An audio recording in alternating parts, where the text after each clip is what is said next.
बंदी छोड़ सतगुरु रामपाल जी परमेश्वर जी की जय हो। परमपिता परमात्मा सारी सृष्टि के रचनहार, कुल मालिक, असंख्य ब्रह्मांडों के स्वामी, जगत गुरु, तीनों लोकों में प्रवेश करके सबका भरण पोषण करने वाले राजाधिराज, आत्माधार, नाथों के नाथ, देवों के देव महादेव, सर्वेश्वर महेश्वर, मृत्युंजय, अजरो अमर, आदि अनादि सनातनी प्रभु, जगत पिता जगदीश्वर, श्री श्री 1008 की उपाधि के वास्तविक अधिकारी, अकाल मूरत शब्द स्वरूपी राम वासुदेव, सर्वगतम ब्रह्म, परम पूज्य, प्रथम पूज्य, परम संत, परम पुरुष, परम धनी, परम दयालु, सत्य कबीर, हक्का कबीर, अल्लाहु कबीर, अल्लाहु अकबर, बाखबर, अल्लाह ताला, जगत के तारणहार, जगत के मुक्तिदाता, जगत के जगन्नाथ, हारे के सहारे, हिंदुओं के राम, मुसलमानों के अल्लाह, सिखों के वाहिगुरु, ईसाइयों के मसीह, दया के सागर दयानिधि, करुणा के सागर करुणानिधि, स्वयंभू परिभू, संकट मोचन, कष्ट हरण, मंगल करण, दुख भंजन, अविगत कबीर, निर्विकार निर्विषम परमात्मा, अलय अलेख सतगुरु, आदि अनादि सतगुरु, असली मर्यादा पुरुषोत्तम, असली राम, असली कृष्ण, असली घनश्याम, असली मुरारी, राजाओं के राजा, महाराजाओं के महाराजा, शहंशाहों के शहंशाह, सम्राटों के सम्राट, भगवानों के भगवान, अल्लाहों के अल्लाह, प्रभुओं के प्रभु, मसीहाओं के मसीह, सच्चे वाहिगुरु, बाबाओं के बाबा, पीरों के पीर, सेठों के सेठ, जगत सेठ, सावलसा सेठ, सर्वगुण संपन्न, अनंत कोटि कलाओं के स्वामी, अनंत कोटि ब्रह्मांडों के नायक, योगियों में महायोगी, ध्यानियों में महाध्यानी, सिद्धों में परम सिद्ध, ज्ञानियों में तत्व ज्ञानी, ब्रह्म ज्ञानी, महाज्ञानी, परम ज्ञानी, सर्वश्रेष्ठ ज्ञानी, विज्ञानी, युवा कबीर, समरथ कबीर, असमवात, अमित ओजा, सच्चे रहनुमा, करीम अल्लाह, सुभान अल्लाह, दुनिया के अंतिम पैगंबर, 8 सितंबर 1951 से गांव धनाना, जिला सोनीपत, हरियाणा, भारतवर्ष की पावन भूमि पे प्रकट रियल कल की भगवान श्री नारायण साकार हरि, श्री बाबा साहेब नूर अनंत परमात्मा, संत श्रोमणी सतगुरु रामपाल जी परमेश्वर जी के चरण कमल में साध संगति से जुड़े हुए देश विदेश से आप और हम सभी सत्सेवक भाई बहनों का अनंत कोटि दंडवत प्रणाम। सत्साई भाई और बहनों, दया परमपिता परमेश्वर जी की, सारी सृष्टि के मालिक सतगुरु रामपाल जी भगवान की, जिनके विशेष आशीर्वाद से, शुभ आशीर्वाद से, उन्हीं के कर कमल से लिखित पवित्र पुस्तक जीने की राह के ऊपर वीडियो बनाने की श्रृंखला जारी है। प्रत्येक वीडियो में आप और हम सभी भगत भाई बहनों को भक्ति मार्ग से संबंधित बहुत सारी बातें सुनने और जानने को मिल रही हैं। जो भगत भाई बहन सतगुरु रामपाल जी परमेश्वर जी से जुड़ना चाहते हैं, उनको भी अध्यात्म से संबंधित बहुत अच्छी अच्छी बातें सुनने को मिल रही हैं। तो भाई और बहनों, वीडियो बनाने की श्रृंखला में आज हमारा ये 19वें नंबर का वीडियो है। और आज की वीडियो में गुरुदेव भगवान ने बताया कि नाम दीक्षा लेने के बाद, सतगुरु के सतज्ञान को आत्मसात करने के बाद, भक्ति मार्ग पर कदम रखने के बाद भगत का स्वभाव कैसा होना चाहिए। क्योंकि नाम दीक्षा लेने के बाद भगत के नाम के साथ उसके गुरु का नाम जुड़ जाता है। अगर भगत की महिमा होगी तो उसके गुरु की महिमा होगी, अगर भगत की बेइज्जती होगी तो उसके गुरु की बेइज्जती होगी। इसलिए उपदेश लेने के बाद भगत ने किस प्रकार से अपने आचार विचार व्यवहार को बदलना चाहिए, अपनी क्रियाओं को बदलना चाहिए, किस प्रकार से अपने स्वभाव में परिवर्तन लेकर आना चाहिए। लोग देखें, सुने, बातें करें तो हमारा सीना गर्व से चौड़ा हो जाना चाहिए। जब लोग कहें कि देखो वो जा रहे सतगुरु रामपाल जी के भगत है। भाई भगत हो तो ऐसे, भाई स्वभाव हो तो इनके जैसा। कितनी गालियां दे लो, कितना ही उल्टा सीधा बोल लो, बंदे के असर ही नहीं पड़ता है, जड़ बन के खड़ा हो जाता है, पत्थर बन जाता है। और भाई ज्ञान की बातें बताता है, किसी के साथ ना फालतू में उठता ना बैठता, ना कोई गंदी राजनीति करता, ना फालतू में अपना समय बर्बाद करता, ना समाज से फालतू की यारी दोस्ती रिश्तेदारी निभाता है। भाई अपने मतलब से मतलब रहता है, अपनी भक्ति करता है और आराम से प्यार प्रेम से रहता है, ना किसी को दुख देता है, ना किसी को परेशान करता है, और सबको इज्जत से बोलता है, प्यार प्रेम से बोलता है। तो ये स्वभाव हो जाना चाहिए सतगुरु रामपाल जी के भक्तों का उपदेश लेने के बाद। क्योंकि हमारी हर क्रिया में फिर हमारे गुरुदेव भगवान का नाम जुड़ जाता है। कल को यदि हमने कोई कुकर्म किया, किसी के साथ लड़ाई झगड़ा किया, तो लोग सीधा यही कहेंगे कि देख वो रामपाल का भगत है, वो रामपाल को भगत है। बेइज्जती हमारे गुरुदेव की।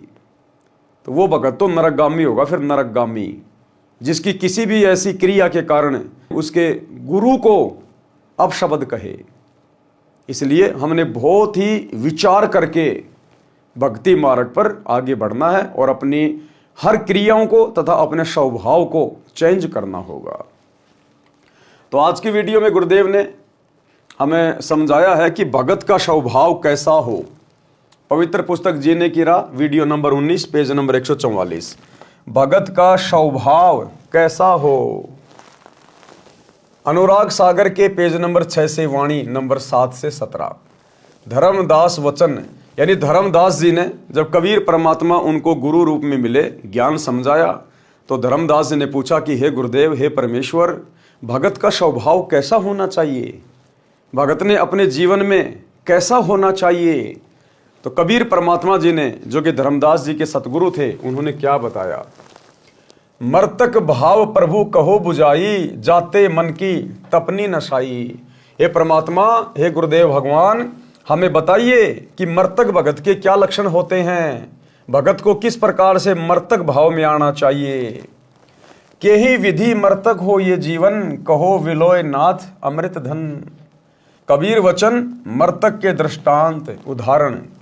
धर्मदास ये कठिन कहानी, गुरु गमते कोई बिरले जानी। कि हे धर्मदास, मेरे से उपदेश लेने के बाद मृतक भाव में आना, यानी भगत को जीवित ही मार लेना, जीवित ही मर जाना, यानी संसार से विमुख हो जाना, केवल भक्ति और भगवान के प्रति समर्पित होना, उसको कहते हैं जीवित ही मर जाना, मृतक भाव।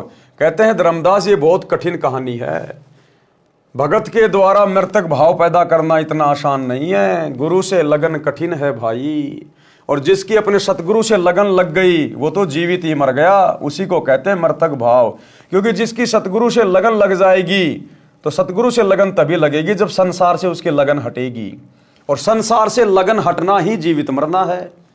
तो कहते हैं सीधा सा फॉर्मूला है, आप अपने गुरु जी से लगन लगा लो। गुरु जी से लगन लगा लेने का मतलब अपने गुरु जी के भगत वाले जीवन को ध्यानपूर्वक देख लो। हमारे गुरुदेव ने जो एक भगत का जीवन हमें जी के दिखाया, 17 फरवरी 1988 से सन 1994 तक, 6 वर्ष तक, तो हमारे गुरुदेव किस प्रकार से रहे अपने भगत वाले जीवन में, हमने भी वैसा ही भगत बनने का प्रयास करना है। और वैसा ही भगत बनेंगे तो हमारी बात बनेगी, तभी हम मर्तक भाव में आएंगे।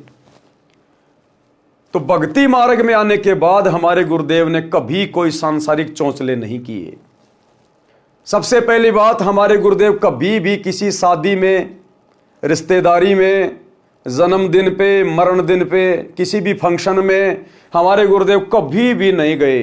कभी भी हमारे गुरुदेव का कोई यार दोस्त नहीं है, कोई यारी नहीं है किसी के साथ में। हमारे गुरुदेव ने कभी किसी के साथ में हंसी मजाक नहीं किया। हमारे गुरुदेव ने कभी भी मनोरंजन के लिए, पिकनिक के लिए, घूमने के लिए कभी भी कहीं बाहर नहीं गए।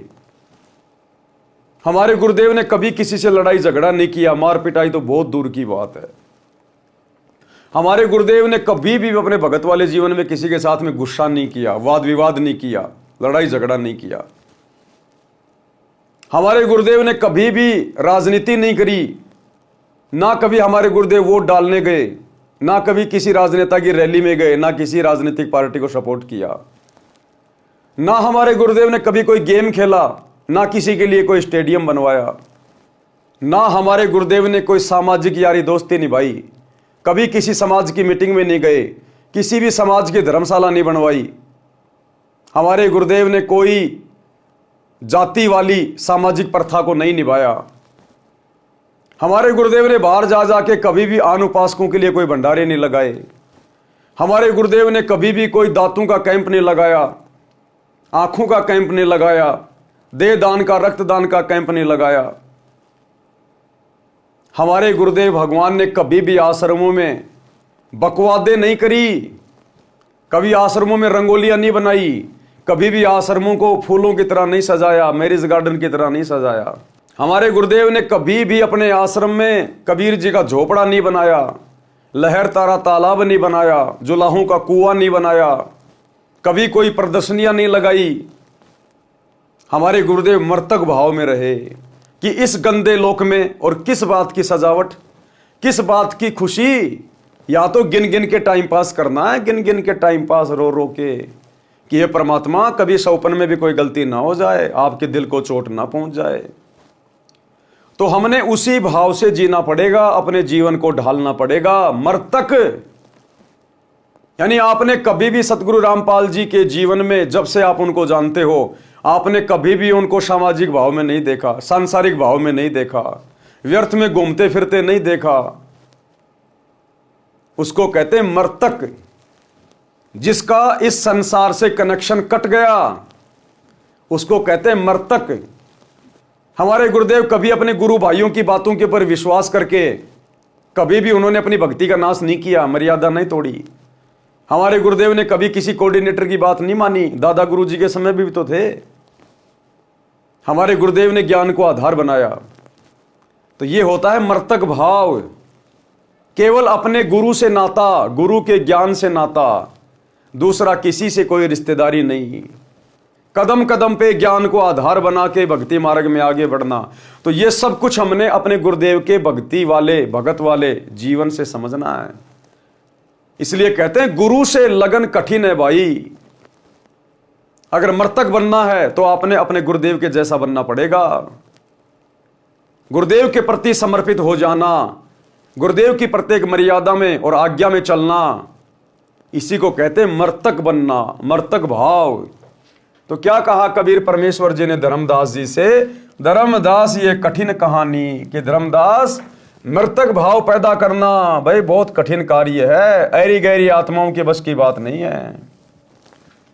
गुरु गमते कोई बिरले जानी, भाई जिसके ऊपर सतगुरु की विशेष दया हो, रजा हो, वही आत्मा ये कठिन कार्य कर सकती है।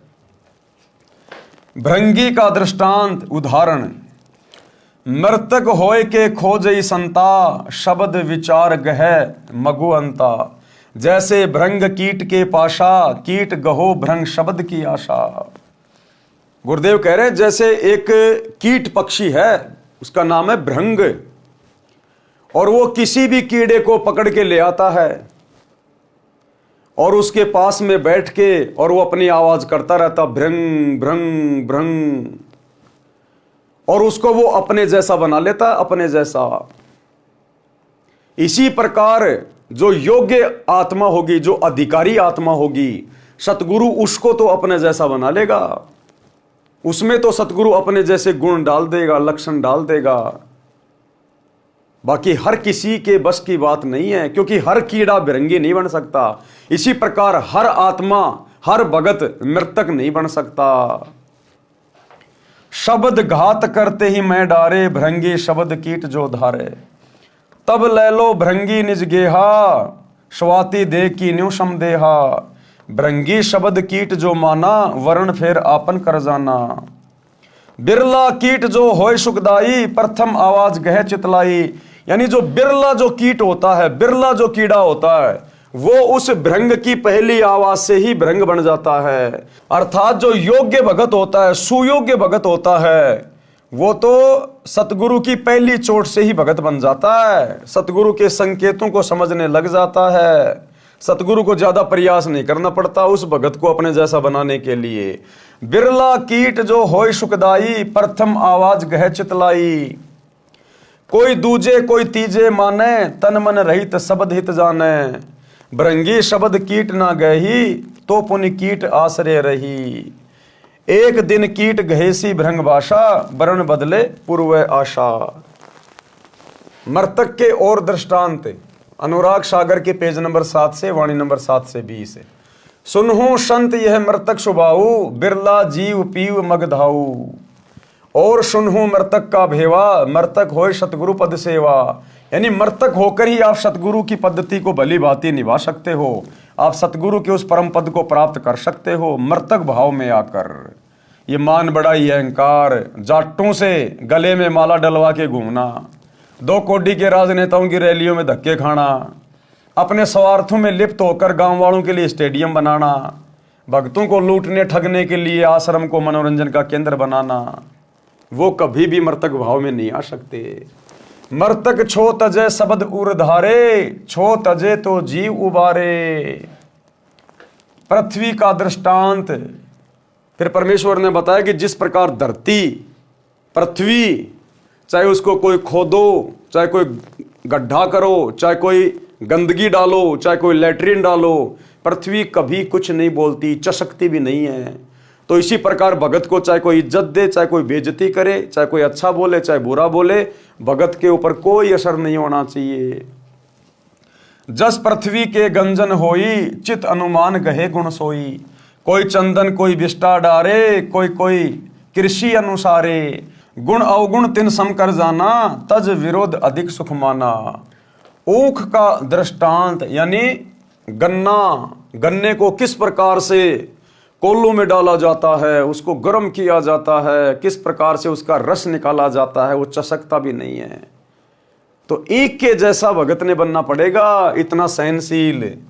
औरों मर्तक भाव सुन ले हूं, निरखई परखी गुरु मग पगु दे हूं। जैसे ईख किसान उगावे, रति रति कर दे कटावे। कोल्लू में पुनि ताही पिरावे, पुनि कड़ा में खूब उठावे। निज तनु दाहे गुड़ तब होई, बहुरी ताव दे खांड बिलोई। ताहू माही ताव पुंदीन्या, चीनी तबे कहावन लीन्या। चीनी होई बहुरत तंजारा, ताते मिश्री है नुसारा। मिश्री ते जब कंद कहावा, कहे कबीर सबके मन भावा। यानी इतना सहनशील। आगे परमेश्वर इनका सरलार्थ करके समझाएंगे हमें। यह विधि ते जो शिष करही, गुरु कृपया सहजे भव तरही। यानी इस विधि से अगर भगत अपने आप को भक्ति मार्ग पर लेकर चलेगा तो कहते हैं उसका मोक्ष हो पाएगा, अन्यथा वैसे नहीं होगा। भावार्थ अनुराग सागर पृष्ठ 6 पर लिखी पंक्ति नंबर 7 से 17 तक का भावार्थ है कि धनी धर्मदास जी ने परमेश्वर कबीर जी से विनय पूर्वक प्रश्न किया कि हे प्रभु, मुझे मर्तक का स्वभाव समझाओ, कैसा होता है, किस प्रकार जीवित मरना होता है। हे अमर परमात्मा, धर्मदास जी किसको कह रहे हैं अमर परमात्मा? अपने गुरु को, क्योंकि कबीर जी उस समय धर्मदास जी के सतगुरु के रूप में थे। तो अपने गुरु को क्या कह रहा है? हे अमर परमात्मा, क्योंकि गुरु स्वयं कबीर होता है, अमर होता है, अविनाशी होता है। हम भी रोज अपने गुरुदेव को अमर परमात्मा कहते हैं, लेकिन हम ध्यान नहीं देते। रोज संध्या आरती के लास्ट में अवगुण किए घनेरे, फिर भी भले बुरे हम थारे। दास को जान के निपट नदान, मोहे बख्श दियो अविनाशी। हम रोज अपने गुरुजी को संध्या आरती में अविनाशी कहते हैं, लेकिन हम मानते नहीं, हमारे को विश्वास नहीं है कि हमारे गुरुजी अविनाशी हैं। तो धर्मदास जी अपने गुरुदेव को कह रहे हैं, हे अमर परमात्मा, हे स्वामी, कृपया बिलोय अर्थात निष्कर्ष निकाल कर वह अमृत धन अर्थात अमर होने का मार्ग बताइए। परमेश्वर कबीर वचन मर्तक के दृष्टांत। परमेश्वर कबीर जी ने कहा कि हे धर्मदास, ये जो प्रश्न आपने किया है ये जटिल कथा प्रसंग है। यानी मर्तक भाव में आना भाई इतना आसान नहीं है धर्मदास। सतगुरु शरण में रहकर ज्ञान का इच्छुक ही इसको समझकर खरा उतरता है। यानी कोई बिरले होंगे जो मर्तक भाव में आएंगे, जो समाज से उल्टा हटेंगे, फालतू के भाईचारे से उल्टा हटेंगे, लोभ लालच स्वार्थ काम क्रोध से पीछे हटेंगे और अपने गुरुजी के जैसा बनने का प्रयास करेंगे। कहते हैं कोई बिरले ही होंगे, हर किसी के बस की बात नहीं, चाहे कितने नाम दीक्षा ले लो। भृंगी का दृष्टांत, भृंगी कीड़े का उदाहरण देकर समझा रहे हैं परमात्मा। संत साधक जन जीवित मर्तक होकर परमात्मा को खोजते हैं। शब्द विचार यानी यथार्थ नाम मंत्रों को समझ विचार करके उस मार्ग के अंत यानी अंतिम छोर तक पहुंचते हैं, अर्थात पूर्ण मोक्ष प्राप्त करते हैं। जैसे एक भृंग यानी पंखों वाला नीले रंग का कीड़ा होता है, जिसे भमीरी कहते हैं। नीले रंग का मोटा सा कीड़ा होता है। बचपन में हम उसकी गर्दन में धागा बांध के और उसको यूं घुमाया करते थे और वो भी भी की आवाज करता था। अब पता चल रहा है वो भृंगी कीड़ा था, जिसे भंबीरी कहते हैं, जिसको इंजनहारी आदि आदि नामों से जाना जाता है, जो भी की आवाज करती रहती है। वह अपना परिवार नर मादा के मिलन वाली विधि से उत्पन्न नहीं करती। वह एक कीट यानी कीड़े विशेष के पास जाती है, उसके पास अपनी भी भी की आवाज करती है। जो कीड़ा उसकी आवाज से प्रभावित हो जाता है उसको उठाकर पहले से तैयार किया मिट्टी के घर में ले जाती है। वह गोल आकार का 2 इंच परिधि का एक 2 मुख वाला गारा का बना होता है। फिर दूसरा तीसरा ले जाती है, फिर उनके ऊपर अपनी भी भी की आवाज करती रहती है। फिर ओस के जल को अपने मुख से लाकर उन कीटों के मुख में डालती है। उस बंबीरी यानी भृंग की बार बार आवाज को सुनकर वह कीट उसी रंग का हो जाता है तथा उसी तरह पंख निकल आते हैं। यानी वो बंबीरी, वो भृंगी जिसको अपने जैसा बनाती है, वो कोई अन्य कीड़ा होता है, उसकी प्रजाति का नहीं होता।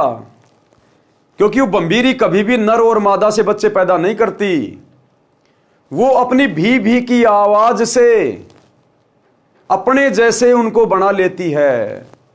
ठीक इसी प्रकार भाई और बहनों, आज यहां भक्ति मार्ग में उस बंबीरी की भूमिका में कौन है, उस भृंग कीड़े की भूमिका में कौन है? सतगुरु रामपाल जी, जो अपने सत्संग सुना सुना के, दीक्षा दे के, बार बार उनको ज्ञान दे के अपने जैसा बना रहे हैं, भगत बना रहे हैं। इसका मतलब जिस प्रकार वो बंबीरी सामान्य कीड़ा नहीं है, लेकिन सामान्य कीड़े को अपने जैसा बना लेती है, इसी प्रकार सतगुरु रामपाल जी हमारे जैसे सामान्य इंसान नहीं है, मानुष नहीं है। वो अपना ज्ञान देके, अपना नाम देके, वो हम सामान्य मनुष्यों को अपना जैसा बना लेते हैं। अर्थात सतगुरु यहां का नहीं है। सतगुरु माता के गर्भ से जन्म लेके नहीं आया। जिस प्रकार वो भृंगी मां के गर्भ से उत्पन्न नहीं होता, इसी प्रकार सतगुरु सतलोक का राजा है, शहंशाह है।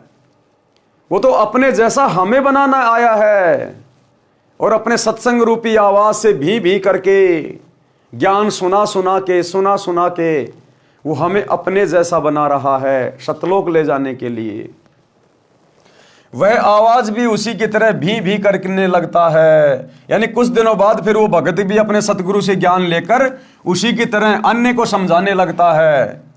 वह आवाज भी उसी की तरह भी करने लगता है, बंबीरी ही बन जाती है। इसी प्रकार पूर्ण संत अपने ज्ञान को बंबीरी की तरह बार बार बोलकर सामान्य व्यक्ति को भी भगत बना लेता है। फिर वह भगत भी सतगुरु से सुने ज्ञान को अन्य व्यक्तियों को सुनाने लगता है। जिस प्रकार हम सत्सेवक भाई बहन वीडियो बना के अपने ही गुरुदेव के द्वारा दिए गए ज्ञान आधार से, अपने ही गुरुदेव के आशीर्वाद से ये वीडियो बनाओ के हजारों की संख्या में अपने अन्य भगत भाई बहनों को भी समझा रहे हैं।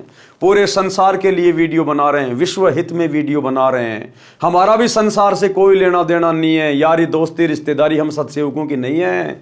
हम राजनेताओं की रैलियों में धक्के नहीं खाते, हम लड्डू जलेबी बर्फी के चक्कर में आश्रमों में धक्के नहीं खाते। हम अपने स्वार्थ के लिए दुनिया को खुश नहीं करते, स्टेडियम नहीं बनाते, जांच आरक्षण में नहीं जाते, गुंडों की सीबीआई जांच में नहीं जाते, लोगों की धर्मशाला नहीं बनवाते, लोगों के लिए फ्री में एम्बुलेंस नहीं चलाते, बसें नहीं चलाते, मजदूर बनकर रोडें नहीं बनवाते। क्योंकि हमारे को तो हमारे गुरुजी ने ज्ञान देके अपने जैसा बना लिया।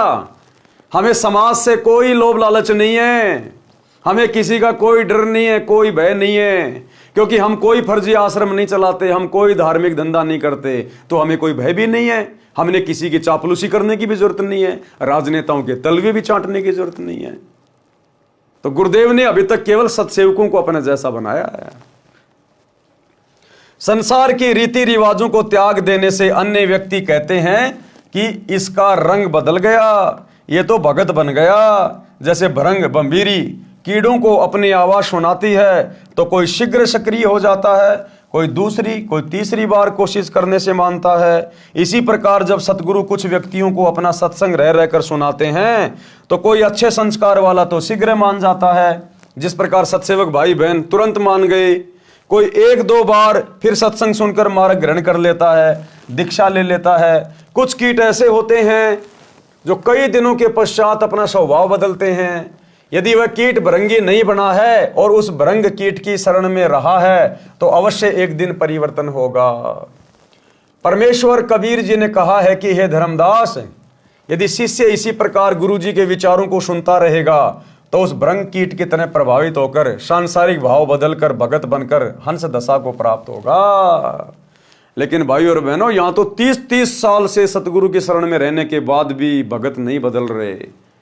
उनका वही स्वभाव, वही विचार, वही गंदी राजनीति के शौकीन। केवल सत्सेवकों पे दया हुई है पूज्य गुरुदेव भगवान की। ये परमात्मा उसी कीड़े को अपने जैसा बनाता है जो कीड़ा उस लायक होता है। पृष्ठ 7 से पंक्ति 7 से 20 तक का भावार्थ।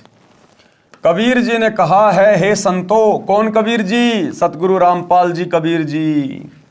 कबीर जी ने कहा है, हे संतो सुनो, ये मृतक का स्वभाव इस प्रकार कोई बिरला जीव ही अनुसरण करता है। गुरुपद सेव बिरला कोई, जहां पर कृपया साहिब की होई। कोई बिरला भगत ही होगा जो अपने सतगुरु के जैसा बनने का प्रयास करेगा। दास गरीब कहे नर लोई, सतगुरु को चीन बिरला कोई। इस प्रकार कोई बिरला जीव ही अनुसरण करता है। वह पीव यानी परमात्मा को प्राप्त करने का मग यानी मार्ग प्राप्त करता है।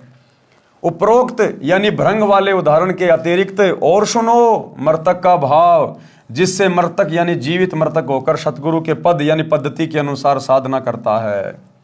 पृथ्वी का उदाहरण, जैसे पृथ्वी में सहनशीलता होती है, इसी प्रकार पृथ्वी वाले गुण को जो ग्रहण करेगा वह जीवित मृतक है और वही सफल होगा।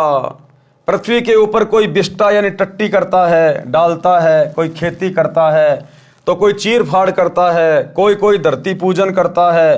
पृथ्वी गुण अवगुण नहीं देखती, जिसकी जैसी भावना है वह वैसा ही करता है। यह विचार करके धरती विरोध न करके सुखी रहती है। इसी प्रकार भगत के साथ में, चाहे परिवार में, चाहे समाज में, चाहे काम धंधा करता है, वहां पे कोई कैसा ही व्यवहार क्यों ना करो, भगत को कितना ही ओछा मंदा क्यों ना बोले, भगत की कोई कितनी हंसी मजाक क्यों ना करे, कोई भगत का कितना सम्मान क्यों ना करे, ना वो सम्मान पाकर खुश होता है और ना किसी की गालियां खाकर भगत दुखी होता है। वो समभाव में रहता है, समभाव, लाभ में, हानि में, दुख में, खुशी में। भगत के ऊपर कोई असर नहीं पड़ता, क्योंकि भगत इस गंदे संसार की वास्तविकता से परिचित हो जाता है अपने गुरु जी के ज्ञान से, कि यहां पर मैं खुश हूं किस बात पे, यहां मैं खुशी मनाऊं किस बात की। इसलिए फिर भगत के ऊपर कोई असर नहीं पड़ता, क्योंकि वो मर्तक हो जाता है, मर्तक भाव में आ जाता है। अब मरने के बाद इंसान को चाहे कोई जलाओ, चाहे कोई उसकी पूजा करो, चाहे कोई उसको जमीन में गाड़ो, वो कुछ नहीं बोलता है। इसी प्रकार जब भगत अपने गुरु जी के ज्ञान को आधार बनाकर मर्तक भाव में आ जाएगा, तब परमात्मा उस भगत को आगे की यात्रा पे सफल करने के लिए आगे की शिक्षा और दीक्षा देता है। भावार्थ है कि जैसे जमीन सहनशील है, वैसे ही भगत का स्वभाव होना चाहिए। चाहे कोई गलत कहे कि ये क्या कर रहे हो, यानी अपमान करे, चाहे कोई सम्मान करे, अपने उद्देश्य पर दृढ़ रहकर भगत सफलता प्राप्त करता है। जैसे हम सत्सेवक भाई बहन, हमें हकीकत का पता है, हमें जड़ का पता है, सच्चाई का पता है, अपने गुरुदेव के मिशन का पता है। इसलिए हमारे खुद के भगत भाई बहन रात दिन हमारे पीछे पड़े रहते हैं। सतलोक आश्रम वाले हमारे ऊपर मुकदमे करवा रहे हैं, हमें जेल में भिजवा रहे हैं, हमारे को गालियां निकलवाते हैं, साथ संगतियों में आके मार पिटाई करते हैं, पता नहीं क्या क्या बोलते हैं, तुम गुरुद्रोही हो, गंदे नाले के कीड़े हो, नरक में जाओगे, फलाना दिखना। लेकिन हम मतवालों के ऊपर कोई असर नहीं पड़ता, कोई असर नहीं पड़ता। गुरुदेव कहते हैं, बेटा जब हाथी चलता तो कुत्ते हजारों भौंकते हैं, सैकड़ों भौंकते हैं, उस हाथी पे कोई असर नहीं पड़ता उन कुत्तों के भौंकने का। तो उसको कहते हैं मर्तक भगत। ईख यानी गन्ने का दृष्टांत। जैसे किसान ईख बीजता है, उस समय गन्ने के एक एक फुट के टुकड़े करके धरती में दबा देता है। ईख गन्ना बनने के पश्चात कोल्हू में पीड़ा जाता है, फिर रस को कड़ाहे में अग्नि की आंच में उबाला जाता है, तब गुड़ बनता है। यदि अधिक ताव गन्ने के रस को दिया जाता है तो वह खांड बन जाता है, जो गुड़ से भी स्वादिष्ट होती है, और अधिक ताव देने से चीनी बन जाती है, और भी अधिक गर्म किया जाता है तो मिश्री बन जाता है, फिर मिश्री से कंद बन जाता है। परमेश्वर कबीर जी ने कहा है कि हे धर्मदास, इस प्रकार यदि शिष्य भक्ति मार्ग में कठिनाई सहन करता है तो उतना ही परमात्मा का प्रिय बहुमूल्य होता चला जाता है। इस पवन दास के पीछे गुरुदेव के परिवार वाले, उनके बेटा बेटी, भाई बंधु, रिश्तेदार, कोऑर्डिनेटर कितने पीछे लगे। 10 साल से जीना हराम कर दिया, जीना हराम, मुकदमे करवा के देख लिए, जेल करवा के देख ली, मार पिटाई करके देख ली, जान से मारने का प्रयास कर लिया। धमकियों के तो सीमा नहीं, गालियां सुनाऊं तो तुम्हारे कानों के पर्दे फट जाएंगे। तो जितना इन्होंने मुझे दबाया, परेशान किया, उतना ही मेरे अंदर निखार आता चला गया, दृढ़ता आती चली गई सतगुरु के प्रति, भक्ति के प्रति। उतना ही मैं दृढ़ होता चला गया क्योंकि सतगुरु मेरे साथ साथ रहे। तो इसी प्रकार गुरुदेव हमें समझा रहे हैं कि आपके परिवार में, आपके गांव में या समाज में या रिश्तेदार हमें इस भक्ति मार्ग पर लगने के बाद चाहे हमारा कितना ही विरोध करें, कितना ही उल्टा सीधा बोलें, वो जितना हमें दुखी करने का प्रयास करें, हमने उतना ही दृढ़ता के साथ में संघर्ष करना है। उनको और अधिक अच्छा भगत बन के दिखाना है। अंत में उनको ये लगना चाहिए कि भाई हमने इस आदमी को बहुत दुखी किया, बहुत परेशान किया, लेकिन कभी इस आदमी ने हमारे को उफ तक नहीं कहा, कभी हमारे से लड़ाई झगड़ा करने का भी इसने प्रयास नहीं किया। अंत में आपके व्यवहार से उसके ऊपर वो छाप पड़नी चाहिए, वो असर पड़ना चाहिए आपके व्यवहार के कारण कि भाई भगत हो तो ऐसे। भाई एक दिन वो खुद ही शर्मिंदा हो जाएंगे अंत में, जब उनको ये ज्ञान समझ में आएगा। तो इस प्रकार से भाई और बहनों, दुनिया के दबाव से, प्रेशर से आप और हमने और अधिक दृढ़ होना चाहिए, संघर्ष की हिम्मत आनी चाहिए। क्यों? क्योंकि हम सत्य ज्ञान से जुड़े हैं, हम सतगुरु भगवान से जुड़े हैं। हमारा गुरु कोई ऐरा गहरा नथु बैरा नहीं है, कोई आचार्य शंकराचार्य नहीं है। हमारा गुरु सर्व सृष्टि का रचनहार है। तो कहते हैं सिर पर साई सत्य हैं, फिर तो को क्या भय रे। फिर डर किस बात का जब तेरा गुरु तेरा रक्षक बन के खड़ा है। फिर तो भगत ने आंख बंद करके आगे बढ़ना चाहिए। आगे गुरुदेव ने कबीर सागर के अनुराग सागर से कुछ वाणियों का समावेश किया है कि भगत किस प्रकार से मर्तक भाव में आता है। अनुराग सागर के पृष्ठ 8 तथा 9 का सारांश है कि साधक वही है जो अपनी सर्व इंद्रियों को संयम में रखता है, अपनी सभी इंद्रियों को संयम में रखता है। ये आंखें हमें गुरुदेव भगवान के दर्शन करने के लिए मिली हैं। इन आंखों को हमने अपने वश में रखना है। काल तो कोशिश करेगा इन आंखों से गंदी गंदी चीजें दिखाएगा, अश्लील चीजें दिखाएगा। मोबाइल खोलोगे आजकल पता नहीं क्या क्या आ जाता है, बिन बुलाए मेहमान की तरह। तो हमने संयम रखना है, हमने विचार करना है। ये काल का षड्यंत्र है जो मोबाइल में गंदी गंदी फिल्में आ रही हैं, नंगी नंगी फोटोएं आ रही हैं। ये काल का षड्यंत्र है। काल मुझे फंसाना चाह रहा है, मेरे मन को गंदा करना चाहता काल। तो तुरंत हमने विचार कर लेना चाहिए कि ये काल का षड्यंत्र है, हटा इसको, हटाओ। आंखों से केवल अपने गुरुदेव के सत्संग देखने हैं, कानों से सुनने हैं, अपने गुरुदेव के दर्शन करने हैं। जिव्या तो वाये भली जो रटे हरि को नाम, नहीं तो काट कर फेंक दो मुख में भलो ना चाम। इस जीव से हमने किसी को बुरा नहीं बोलना, कुवचन नहीं बोलने, झगड़ा नहीं करना, गालियां नहीं देनी। जीव का सदुपयोग करना है। ये परमात्मा की महिमा के लिए मिली है, मीठे वचन बोलने के लिए मिली है, भगत भाइयों को सच्चाई बोलने के लिए मिली है। ये हाथ वगैरह ये शुभ कर्म करने के लिए दिए भगवान ने, दान धर्म करने के लिए दिए हैं, आधीनी से हाथ जोड़ने के लिए दिए हैं, इन हाथों में सुमरणी पकड़ के मंत्र जाप करने के लिए दिए भगवान ने। इन हाथों का सदुपयोग करना है। इन हाथों से किसी के साथ में लड़ाई झगड़ा नहीं करना, मार पिटाई नहीं करनी, हाथों का दुरुपयोग नहीं करना। सारी इंद्रियों का हमने सदुपयोग करना है। इसलिए परमात्मा कहते हैं मर्तक भगत वो है जो अपनी सर्व इंद्रियों को संयम में रखता है। जैसा मिल जाए उसी में संतोष करे। रूप को देखकर, यानी किसी की शक्ल को देखकर, किसी के रंग को देखकर ना किसी की प्रशंसा करे, ना किसी को कुवचन कहे। भगत के लिए चाहे भगत कोई सांवड़ा हो चाहे गोरा हो, हमें गुरुदेव ने हकीकत बता दी इस शरीर की कि बेटा चाहे गोरा हो चाहे सांवला हो, कोई ठिगना हो चाहे कोई 7 फुट का हो, इस शरीर में वो गोबर भरा है, टट्टी भरा है, थूक लार पेशाब मांस। भगत को सम भाव से सभी भक्तों के प्रति व्यवहार करना चाहिए। रूप को देखकर उस पर आकर्षित नहीं होवे और कुरूप को देखकर घृणा ना करे। दोनों को दिव्य ज्ञान की नजरों से देखे कि ऊपर का चाम गोरा या काला है, शरीर में हाड़ मांस सब एक जैसा है तथा जरा सा रोग होने पर गल जाता है, संडास बदबू मारने लगती है। इस प्रकार विवेक से भक्ति करे। यदि कोई सम्मान करता है, प्यार से बोलता है तो खुशी महसूस ना करे। अगर कोई भगत की बड़ाई करता है, चापलूसी करता है, तो भगत ने बिल्कुल भी प्रसन्न नहीं होना चाहिए, अंदर अंदर खुशी नहीं मनानी चाहिए। यह भी एक काल का जाल है बहुत बड़ा। इसीलिए दास सभी भाई बहनों को बार बार कहता है कि मेरी कोई बड़ाई ना किया करो, कभी भी मुझे महत्व ना दिया करो, मुझे अच्छा सा नहीं लगता। जो मेरे गुरुदेव की बड़ाई करता है, मेरे गुरुदेव की प्रशंसा करता है, तो मेरा खून ऑटोमेटिक ही बढ़ जाता है। यदि कोई सम्मान करता है, प्यार से बोलता है, तो खुशी महसूस ना करें। यदि कोई कुबोल यानी कुवचन कहता है तो दुख ना माने, उनकी बुद्धि के स्तर को जानकर शांत रहें। तभी तो पिछले 10 साल से हम सत्सेवक भाई बहन सहन करते आ रहे हैं।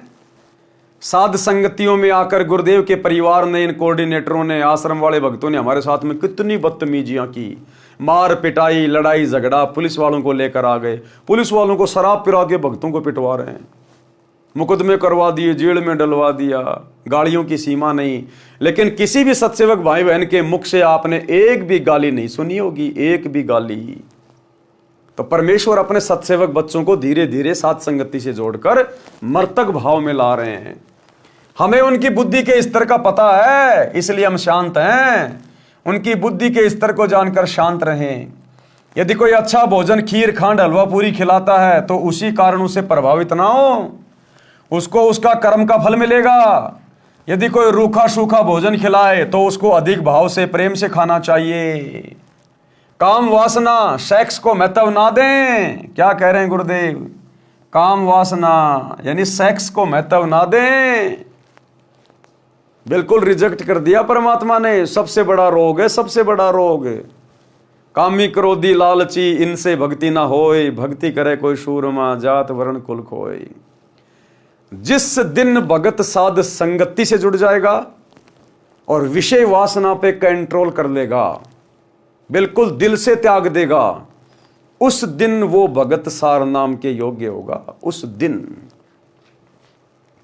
काम वासना अर्थात सेक्स को महत्व ना दें, वही भगत वास्तव में परमेश्वर प्राप्ति कर सकता है। वही भगत वास्तव में परमेश्वर की प्राप्ति यानी सतलोक की प्राप्ति। कौन? जो काम वासना को बिल्कुल भी महत्व ना दे। अब बताओ भाई और बहनों, अब सात संगतियों में जो रजोगुण से दूर होने की परमात्मा ने मुहिम चलवाई है और हजारों की संख्या में भाई बहन जो पहले पति पत्नी थे अब भाई बहन के रिश्ते में आ गए। अब बताओ ये परमात्मा का एक विशेष कारण है कि नहीं है? स्पष्ट कर दिया गुरुदेव ने कि जब तक आप विषय वासना में हो, रजोगुण में हो, आप परमात्मा प्राप्ति नहीं कर सकते। तो बताओ फिर किसकी प्रेरणा से, किसके आशीर्वाद से सात संगति में रजोगुण से दूर हटने की मुहिम चलाई जा रही है? एक पवन दास नाम के 2 कोटि के जीव के कहने से कोई रजोगुण से दूर नहीं हो सकता। ब्रह्मा विष्णु महेश की औकात नहीं है रजोगुण से दूर होना। और मेरे जैसे 2 कोटि के प्राणी के कहने से, और आप हजारों भगत भाई बहन के रिश्तों में आ चुके हो, तो कौन करवा रहा है? इस कुत्ते को आशीर्वाद देके, इस कुत्ते के मुख से सतगुरु रामपाल जी भगवान ये वचन बुलवा रहे हैं। और पहले परमात्मा ने इस कुत्ते को तैयार किया, साफ सुथरा किया, तब कहीं जाकर मेरे माध्यम से वो वचन आप भाई बहनों के ऊपर असर कर रहे हैं। क्योंकि साध संगति सतलोक के लिए गुरु जी का ट्रेनिंग सेंटर है। ये विकार साध संगति से जुड़कर ही दूर हो सकते हैं, अन्यथा ये विकार दूर नहीं होंगे। इसलिए साध संगति गुरुदेव का असली मार्ग है। काम वासना अर्थात सेक्स को महत्व ना दें, वही भगत वास्तव में परमेश्वर प्राप्ति कर सकता है। क्लियर कर दिया गुरुजी ने। जब तक रजोगुण में रहोगे कामी क्रोधी लालची इनसे भक्ति न होए, भक्ति करे कोई सूरमा, जात वर्ण कुल खोए। यदि काम वासना परेशान करे तो उसको भक्ति नाम सुमरण में लगाकर आनंद प्राप्त करे। अगर काम वासना ज्यादा ही परेशान करे तो गुरुदेव कहते हैं तुरंत सत्संग सुनना शुरू कर दे, या तुरंत अपना सुमरण पे ध्यान लगा ले। 5-10 मिनट के बाद में वो ऑटोमेटिक शांत हो जाएगी, ऑटोमेटिक। यही तरीका है इसका, यही तरीका है। ठंडे पानी के छींटे मारते रहो, गुरुदेव के सत्संग के और नाम सुमरण के छींटे मारते रहो, और धीरे धीरे एक समय ऐसा आएगा परमात्मा बिल्कुल शांत कर देगा भगत को, शांत। यदि काम वासना परेशान करे तो उसको भक्ति नाम सुमरण में लगाकर आनंद प्राप्त करे। उसी समय काम वासना मुरझा जाती है। काम वासना का नाश करने का तरीका और क्या बताया गुरुदेव ने? कबीर पर नारी को देखिए बहन बेटी के भाव, कहे कबीर काम नाश का ये सहज उपाय। दूसरा उपाय गुरुदेव ने बताया, यदि किसी युवती को देखकर अगर ये काम वासना हमें परेशान करे, मन में गंदे विचार आने शुरू हो जाएं, क्योंकि काल का तो काम है। देखो भाई और बहनों, भगत तो बेचारा दुखी होगा ही होगा, विशेषकर साध संगति से जुड़ने के बाद, इतने वीडियो देखने के बाद और विषय वासना जैसे रोग के विषय में समझने के बाद, जब भगत अपने आप को कंट्रोल में रखता है, प्रयास करता है गुरुदेव से प्रार्थना करके, लेकिन मन तो है भाई, जब तक ये शरीर है तब तक इसमें मन भी रहेगा, काल का भी प्रभाव हल्का फुल्का रहेगा, और वो अपनी कोशिश भी करता रहेगा, और काल की उसी कोशिश में गुरु अपने भगत को चेक भी करता रहेगा। तो कभी कभार क्या होगा, किसी बहन बेटी को देखकर अचानक से, क्योंकि काल ऐसे ऐसे दृश्य दिखा देगा जो हम देखना नहीं चाहते, या वैसे भी कोई सुंदर बहन आ रही है तो मन की तो आदत है, ये आंखें जो है ना ये स्कैनर हैं, स्कैनर। सामने अगर 5 लड़कियां हैं और उनमें यदि एक लड़की गोरी है, ये आंखें तुरंत उसी पे टिक जाएंगी, ये स्कैनर है। क्योंकि ये शरीर काल ने बनाया है, परमात्मा ने केवल इसके हाथ में आत्मा सौंपी थी। केवल हमारा जो ऊर्जा शरीर है ना, केवल दुर्गा के अंदर परमात्मा ने हम सभी आत्माओं को आत्मा के रूप में फिट किया था। ऊपर का बॉडी ये काल ने बनाया है और अपना एजेंट बैठा दिया मन। अब ये मन है बढ़वा, ये बढ़वागिरी करवाता है, ये कर्म फुड़वाता है। तो इसने आंखें ऐसे बना दी स्कैनर। कोई 5 गाड़ियां खड़ी हैं, एक बहुत अच्छी गाड़ी खड़ी है, महंगी चमचमा रही है, आंखें तुरंत उस पर जाके टिक जाएंगी। 20 प्रकार के सेव रखे हैं, लाल कौन सा है, बढ़िया कौन सा है, आंखें तुरंत उसके ऊपर जाके टिक जाएंगी। ये स्कैनर का काम करती हैं। तो इसी प्रकार कोई सुंदर बहन, कोई आकर्षक बहन आ रही है, माता बहन, तुरंत ये आंखें एक बार जाएंगी उधर, ना चाहते हुए भी, भगत की भी जाती हैं। ये बात अलग है कि तुरंत परमात्मा का तत्व ज्ञान दीवार बन के खड़ा हो जाता है कि भगत जी अपना काम नहीं है भाई, ये तो मन की बकवाद है।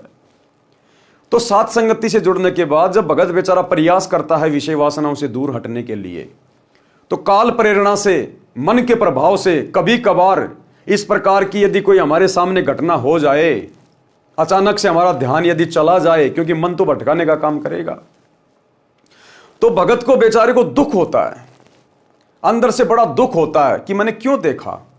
वो देखना नहीं चाहता, उसको अब अच्छा नहीं लग रहा, लेकिन वो मन कोशिश कर रहा है कि मैं इसको कोशिश करूं, इसको डगमग करने की। तो जैसे एकदम से नजर जाती है तो क्या होगा, अंदर से भगत दुखी होगा। आत्मा जो होती है ना, वो तुरंत क्या बोलेगी, अरे नहीं भगत जी अपना काम नहीं है, अरे नहीं नहीं नहीं नहीं। अंदर से भगत दुखी होता कि मैंने क्यों देखा।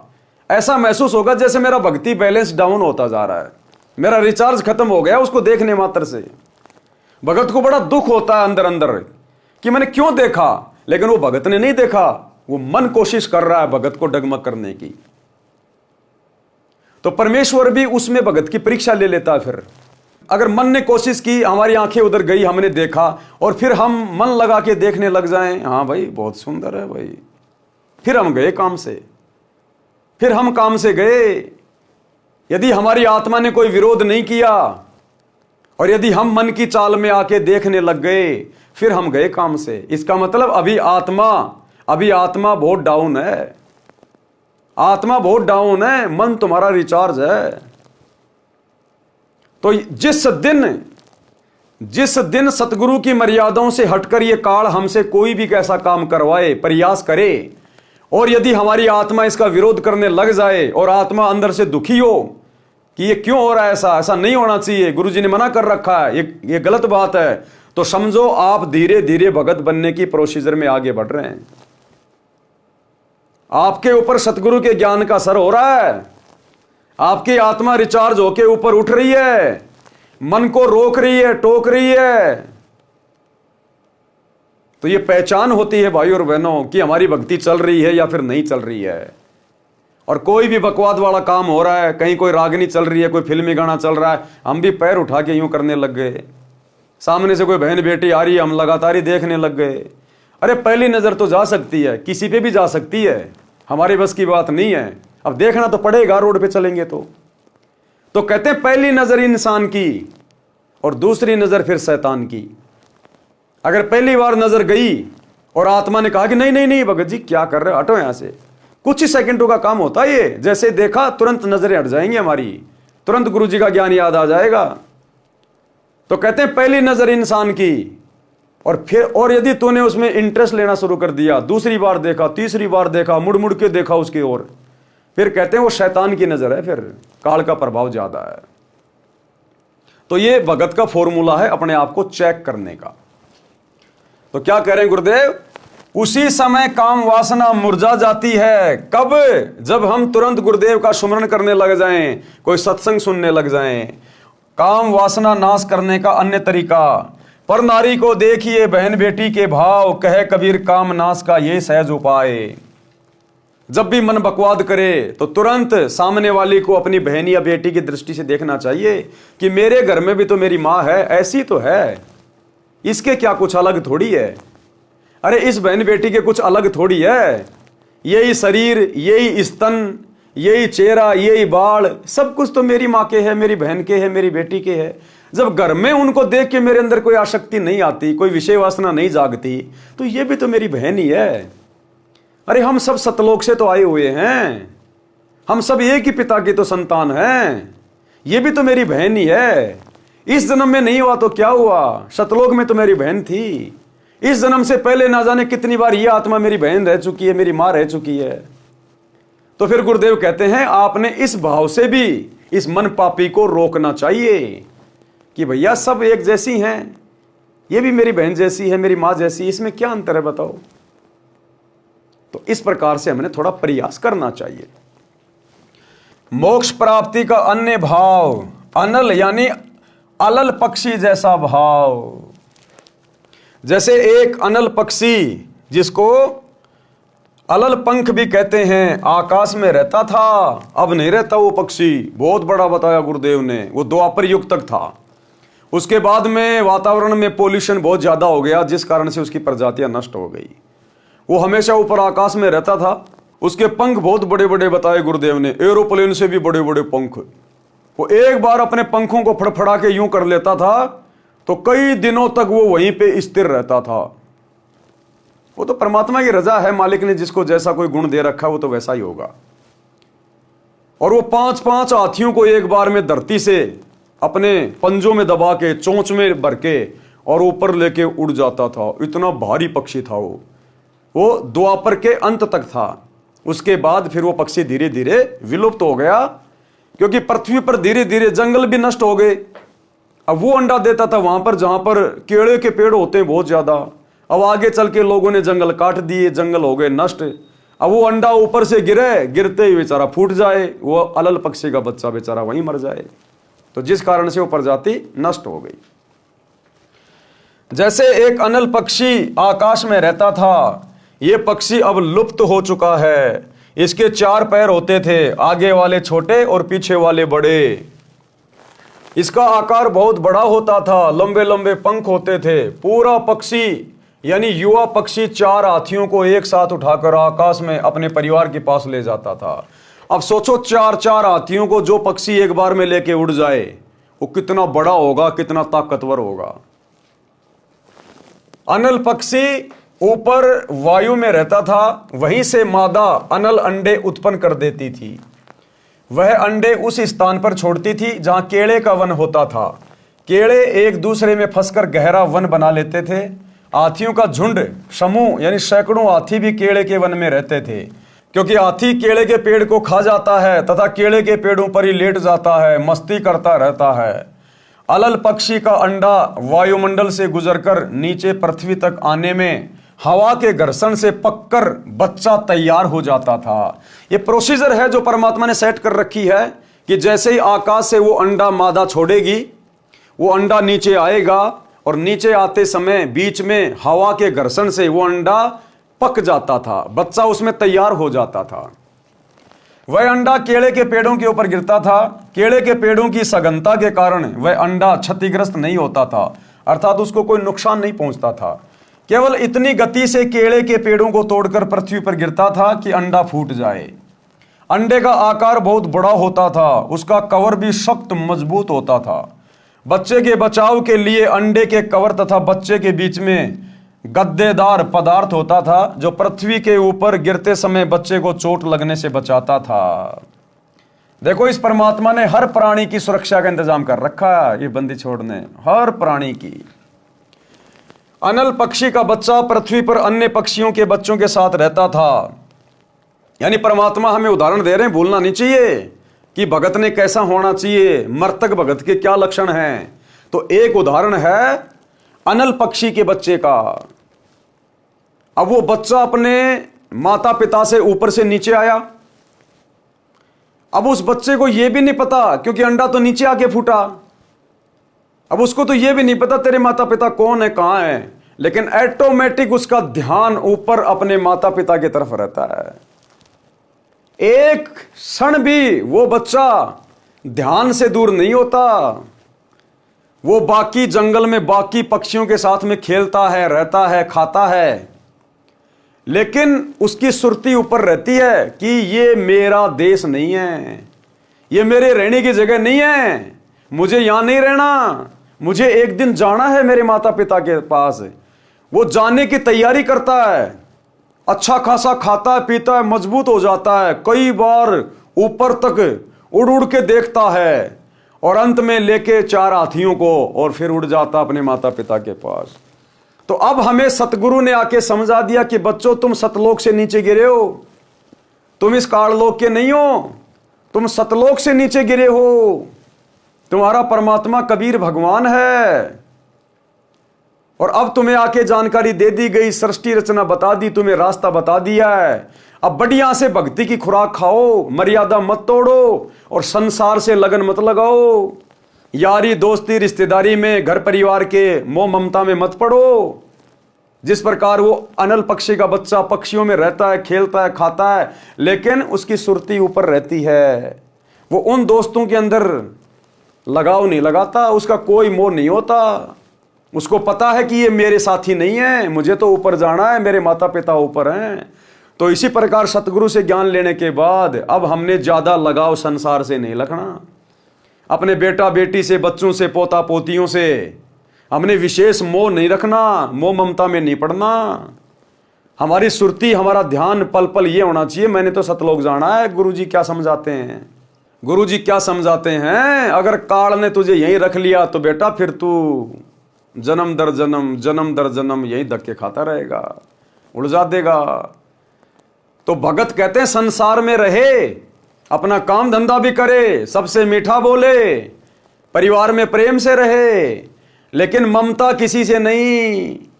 सुरती हमेशा सतलोक की तरफ कि मुझे तो मेरे परमात्मा के पास जाना है, मेरे गुरुदेव के पास जाना है, मैंने तो सतलोक में जाना है, ये मेरा देश नहीं है। तो इस प्रकार से अनल पक्षी का बच्चा पृथ्वी पर अन्य पक्षियों के बच्चों के साथ रहता था, उनसे मिलकर उड़ता था, परंतु उसकी अंतरात्मा ये मानती थी कि ये मेरा घर यानी परिवार नहीं है। और हमने ज्ञान आधार से गुरुदेव के सत्संगों से विचार करना है, और हकीकत है कि ये काल लोक हमारा परिवार नहीं है, हम तो सतलोक से आए हैं, सतलोक से, और हमने सतलोक में ही जाना है। अंतरात्मा ये मानती थी कि ये मेरा घर यानी परिवार नहीं है, मेरा परिवार तो ऊपर है, मैंने ऊपर अपने परिवार में जाना है। हम भक्तों का परमानेंट परिवार, हमारे रियल माता पिता भाई बंधु सतलोक में हैं, हमारे इंतजार में हैं। आज जो हमारा परिवार है यहाँ पर, ऐसे ऐसे तो ना जाने अरबों खरबों हमारे परिवार बन चुके हैं। यहाँ के परिवार तो यही मिट्टी में मिल जाते हैं। हमारा अविनाशी परिवार, शाश्वत परिवार सतलोक में हमारा इंतजार कर रहा है कि बच्चा खेलने गया था, अभी तक आया क्यों नहीं। इच्छा रूपी खेलन आया, ताते सुख सागर नहीं पाया। जैसे बच्चा 2-4 घंटे माता पिता की आंखों से ओझल हो जाए, यार दोस्तों के साथ में कहीं खेल रहा हो, तो माता पिता को चिंता हो जाती है कि बहुत देर हो गई, बेटा आया क्यों नहीं, कहाँ खेलने चला गया। तो गुरुदेव कहते हैं जब तुम सतलोक में जाओगे ना, और जो तुम अपने परिवार से बिछुड़ के यहाँ आ चुके हो, असंख्य जन्म हो गए तुम्हें यहाँ, जब तुम वापस जाओगे तो तुम्हारे माता पिता को, भाई बहनों को ऐसा लगेगा जैसे तो 1-2 घंटे के लिए खेलने गया था कहीं। कहते हैं इच्छा रूपी खेलन आया, ताते सुख सागर नहीं पाया। तो हमारा ओरिजिनल परिवार सतलोक में है, यह तो नकली परिवार है ना। माता पिता मिलने से पहले हमें पता था कि हमारे माता पिता होंगे, पिछले जन्म में कौन थे माता पिता और कब तक रहेंगे ये भरोसा नहीं, और मरने के बाद ये किसके माता पिता बनेंगे ये कोई भरोसा नहीं। तो काहे का परिवार है ये। परमात्मा कहते हैं जब तक इस परिवार में है, तेरा पिछला कोई संस्कार है, भक्ति करेगा परमात्मा उसको भी हल्का करेगा। और एक इंसान होने के नाते प्यार प्रेम से बुद्धि विवेक का इस्तेमाल करके तू भी शांति से रह, दूसरे को भी शांति से जीने दे, और एक अच्छे से अपना टाइम पास करके और मुख्य अपनी भक्ति करके और सतलोक चलने की तैयारी कर। ये परिवार तेरी भक्ति में एक प्रकार से सहायक है। अगर प्यार प्रेम से रहेगा, घर वाले बढ़िया खाना देंगे, तेरे कपड़े धोएंगे, तो उनके लिए काम धंधा कर, 2 पैसे उनको कमा के दे, उनका भी काम चल रहा है, तेरा भी काम चल रहा है, और ज्यादा ज्यादा भक्ति करके यहां से निकल। परंतु उसकी अंतरात्मा ये मानती थी कि ये मेरा घर परिवार नहीं है, मेरा परिवार तो ऊपर है, मैंने ऊपर अपने परिवार में जाना है, ये मेरा संसार नहीं है। वह जब युवा हो जाता है तो हाथियों के झुंड पर झपट्टा मारता था, 4 हाथियों को चारों पंजों से उठाता था तथा एक हाथी को चोंच से पकड़कर उड़ जाता था, अपने परिवार के पास चला जाता था, साथ में उनके लिए भोजन भी ले जाता था। कबीर परमेश्वर जी ने सटीक उदाहरण बताकर भगत को मार्गदर्शन दिया है कि आप इस संसार के स्थायी वासी नहीं है। गुरुदेव ने सृष्टि रचना बता के सारा भेद खोल दिया। साहेब ने भेद दिया सब खोल अपनी सतलोक राजधानी का, कि बच्चों ये काल का 21 ब्रह्मांड तुम्हारा स्थायी घर नहीं है, ये तो जेल है, सतलोक की जेल। जो सतलोक में गलती करता है उसको यहाँ पर सजा मिलती है, इसलिए तुम यहाँ सजा भोगने के लिए आए हो, ये तो जेल है। और जेल में वो सुख वो आनंद नहीं हो सकता जो घर में होता है। इसलिए अब अपने घर चलो सतलोक। आपको ये छोड़कर जाना है, आपका परिवार ऊपर सतलोक में है, आप इस पृथ्वी के ऊपर गिरे हो। तत्व ज्ञान प्राप्त भगत के मन की दशा उस अनल पक्षी के बच्चे जैसी होनी चाहिए। जब तक सतलोक जाने का समय नहीं आता तो सांसारिक व्यक्तियों के साथ मिलकर शिष्टाचार से रहो, यानी अपने मतलब से मतलब रखो। जबरदस्ती का भाईचारा नहीं निभाना कि उनकी धर्मशाला बनवा दूं, उनका स्टेडियम बनवा दूं, वो मेरे गले में माला डालेंगे, मेरे मान सम्मान करेंगे, ये नहीं। जमीन में गाड़े जाओगे, जमीन में। प्यार प्रेम और शिष्टाचार का मतलब है अपने मतलब से मतलब रखो, जबरदस्ती किसी के अंदर मत घुसना। कोई सामने से आ रहा है, प्यार प्रेम से बोलो, झुक के नमस्कार कर लो। फालतू में उठना बैठना नहीं, एक दूसरे की निंदा चुगली नहीं करनी, फालतू का भाईचारा नहीं निभाना।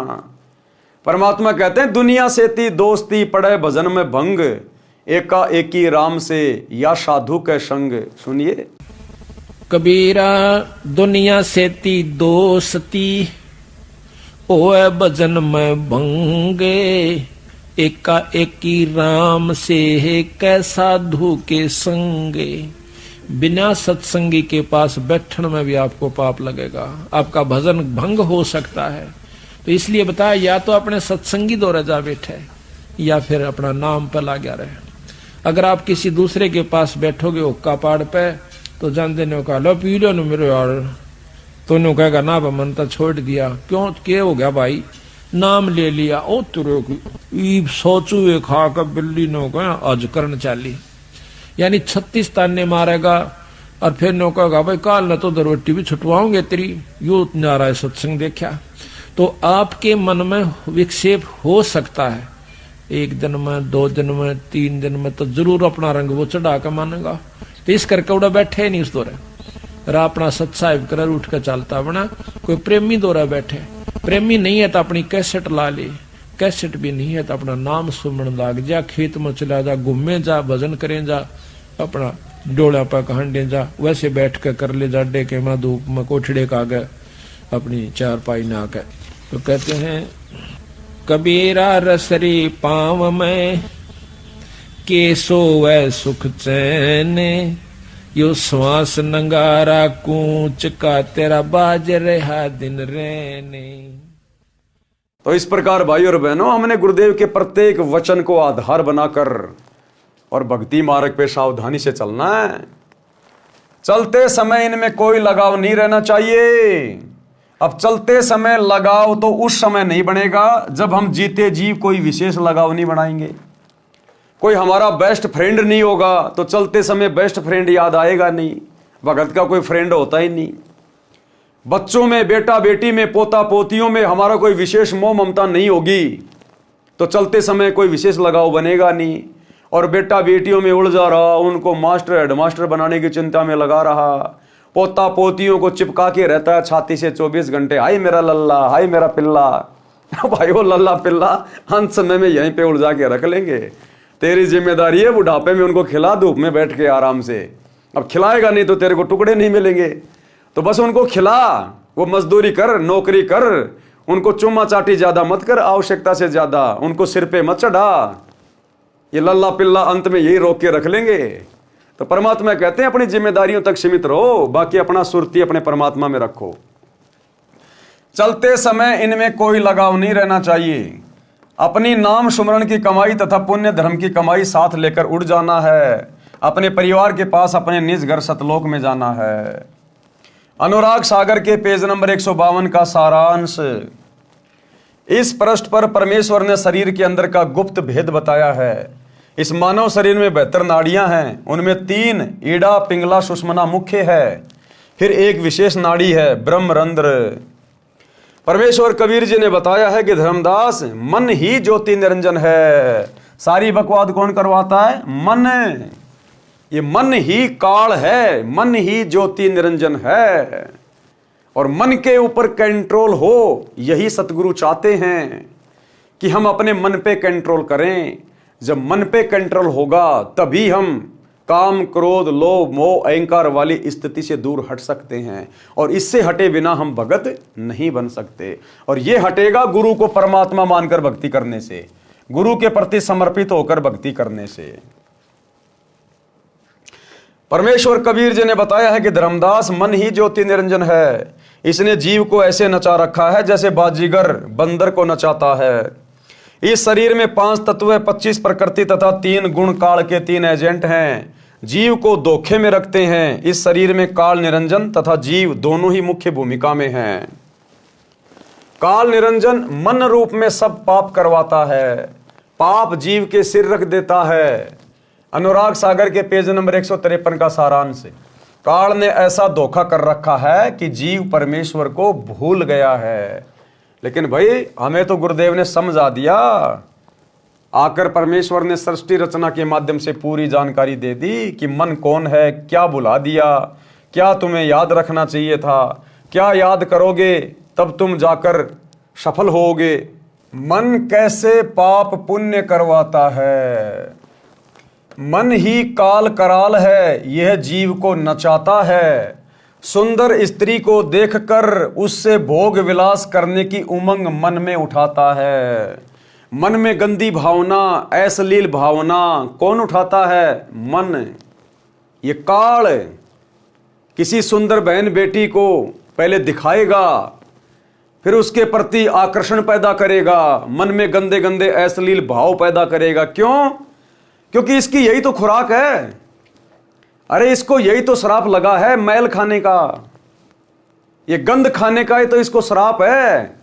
तो ये हमसे अपना भोजन तैयार करवाता है, हमारे अंदर ये नकारात्मक विचार पैदा करेगा। हमारे अंदर ये कुविचार पैदा करवाएगा अपनी खुराक तैयार करवाने के लिए। ये किसी को मान बढ़ाई में डाल देगा, जीव बड़ा खुश होगा, फूल जाएगा, वो भी इसकी खुराक तैयार हो रही है। वो मान बढ़ाई, वो वासना, वो भी इसकी खुराक तैयार हो रही है। किसी बहन बेटी को देखकर मन में गंदे विचार आते हैं, उसके साथ में गलत हरकत करने की सोचता है, वो मैल जमा हो गया, वो गंदी वासना, वो इसकी खुराक है। कोई दुख में बहुत ज्यादा दुखी हो गया, वो दुख भी वासना है। इसलिए परमात्मा कहते हैं भगत ने हर समय समभाव में रहना चाहिए, लाभ में, हानि में, दुख में, सुख में। अगर आप दुख में दुखी हो गए तो भी आप काल की खुराक तैयार कर रहे हो, सुख में अगर मान बढ़ाई में आ गए तो भी आप काल की खुराक तैयार कर रहे हो। मन में गंदे विचार, नकारात्मक सोच आ गई तो भी काल की खुराक है। किसी से राग द्वेष ईर्ष्या निंदा चुगली तो भी काल की खुराक है। इसलिए गुरुदेव कहते हैं भगत ने जीवित ही मर जाना चाहिए, तो खुराक तैयार होगी नहीं। अपनी भक्ति में मन लगाना चाहिए तो खुराक तैयार होगी नहीं। सुंदर स्त्री को देखकर उससे भोग विलास करने की उमंग मन में उठाता है। स्त्री भोग कर आनंद मन यानी काल निरंजन ने ले लिया, पाप जीव के सिर रख दिया। अब ये काल श्री कृष्ण जी में प्रवेश करके उन 1008 औरतों के साथ में संभोग किया करता था, उन गोपियों के साथ में संभोग किया करता था, कुब्जा के साथ में संभोग किया। तो वो आनंद तो ले लिया इस काल ने, मन ने, और वो पाप कर्म धर दिए श्री कृष्ण जी के सिर पे। अब वो भोगेगा। वर्तमान में सरकार ने सख्त कानून बना रखा है, यदि कोई पुरुष किसी स्त्री से बलात्कार करता है तो उसको 10 वर्ष की सजा होती है। यदि नाबालिग से बलात्कार करता है तो आजीवन कारागार की सजा होती है। आनंद 2 मिनट का मन की प्रेरणा से तथा दुख पहाड़ के समान। इसलिए पहले ही मन को ज्ञान की लगाम से रोकना हितकारी है। लेकिन भाई कोई कितनी बात बना लो, ये मन रुकेगा सतगुरु रामपाल जी की भक्ति से। दूसरा भाई चाहे ब्रह्मा विष्णु महेश की गोद में जाके बैठ जाना, उनका बेचारों का खुद का मन ही उनके वश में नहीं है। तुम्हारा मन कहां से शांत कर देंगे? ये मन रुकेगा उसकी शरण में जाने से जो मन के अधीन नहीं है। मन जिसका गुलाम है, तो ये मन सतगुरु रामपाल जी भगवान का गुलाम है, उसका नौकर है। इस समर्थ की शरण में आने से इस मन के ऊपर अंकुश लगता है। अनुराग सागर के पेज नंबर 154 का सारांश है। पराये धन को देखकर मन उसे हड़पने की प्रेरणा करता है, चोरी करके जीव को दंड दिलाता है, पर निंदा पर धन हड़पना ये पाप है। काल इसी तरह जीव को कर्मों के बंधन में फंसा कर रखता है। संत से विरोध तथा गुरुद्रोह ये मन रूप से काल ही करवाता है, जो घोर अपराध है। निरंजन चरित्र काल का जाल। परमेश्वर कबीर जी ने बताया है कि धर्मदास, मैं तेरे को धर्म यानी धर्मराय काल का जाल समझाता हूं। काल निरंजन ने श्री कृष्ण में प्रवेश करके गीता का ज्ञान दिया, उसको कर्म योग उत्तम बताकर युद्ध करवाया, ज्ञान योग से उसको भ्रमित किया। अर्जुन तो पहले ही नेक भाषा बोल रहा था, जो ज्ञान था, कह रहा था कि युद्ध करके अपने ही कुल के भतीजे, भाई, साले, ससुर, चाचे, ताऊ को मारने से अच्छा तो भीख मांगकर निर्वाह कर लेंगे। मुझे ऐसे राज्य की आवश्यकता नहीं जो पाप से प्राप्त हो। उसको डरा धमकाकर युद्ध करवाकर नरक का भागी बना दिया। ज्ञान योग का बहाना कर कर्म योग पर जोर देकर महापाप करा दिया। अनुराग सागर के पेज नंबर 155 का सारांश। धर्मदास जी ने प्रश्न किया कि हे प्रभु, आपने काल जाल समझाया, अब ये बताने की कृपया करें कि जीव को आपकी प्राप्ति के लिए क्या करना चाहिए। कि हे परमात्मा, हे गुरुदेव, आपने काल का जाल तो समझा दिया कि ये कैसे कैसे मन के माध्यम से जीव को ठगता है। अब ये भी बताओ कि परमात्मा की प्राप्ति के लिए, पूर्ण मोक्ष प्राप्ति के लिए भगत को किस प्रकार से भक्ति करनी चाहिए, भगत के क्या लक्षण होने चाहिए, क्या उसका स्वभाव होना चाहिए। सतगुरु कबीर जी वचन। तो गुरुदेव भगवान ने क्या बताया? भगत के 16 गुण अर्थात आभूषण, रियल आभूषण, रियल गहने वो हैं जो गुरुदेव अब भगत के 16 गुण बताने जा रहे हैं। हमने उन गुणों को अपने ऊपर धारण करना है। वो हमारे रियल आभूषण हैं। ये सोने चांदी के आभूषणों से हमारा काम नहीं बनेगा, उल्टी हमारी बात बिगड़ जाएगी। जो रियल आभूषण हैं हमने उनको धारण करना है। परमेश्वर कबीर जी ने कहा कि हे धर्मदास, भवसागर यानी काल लोक से निकलने के लिए भक्ति की शक्ति की आवश्यकता होती है। परमात्मा प्राप्ति के लिए जीव में 16 लक्षण अनिवार्य हैं। 16 लक्षण अनिवार्य हैं अगर मोक्ष प्राप्त करना है तो। अब ये 16 लक्षण क्या हैं, 16 आभूषण क्या हैं जो अनिवार्य बता दिए, यानी कंपलसरी हैं। इनके बिना बात बनेगी नहीं। इनको आत्मा के 16 श्रृंगार भी कहा जाता है।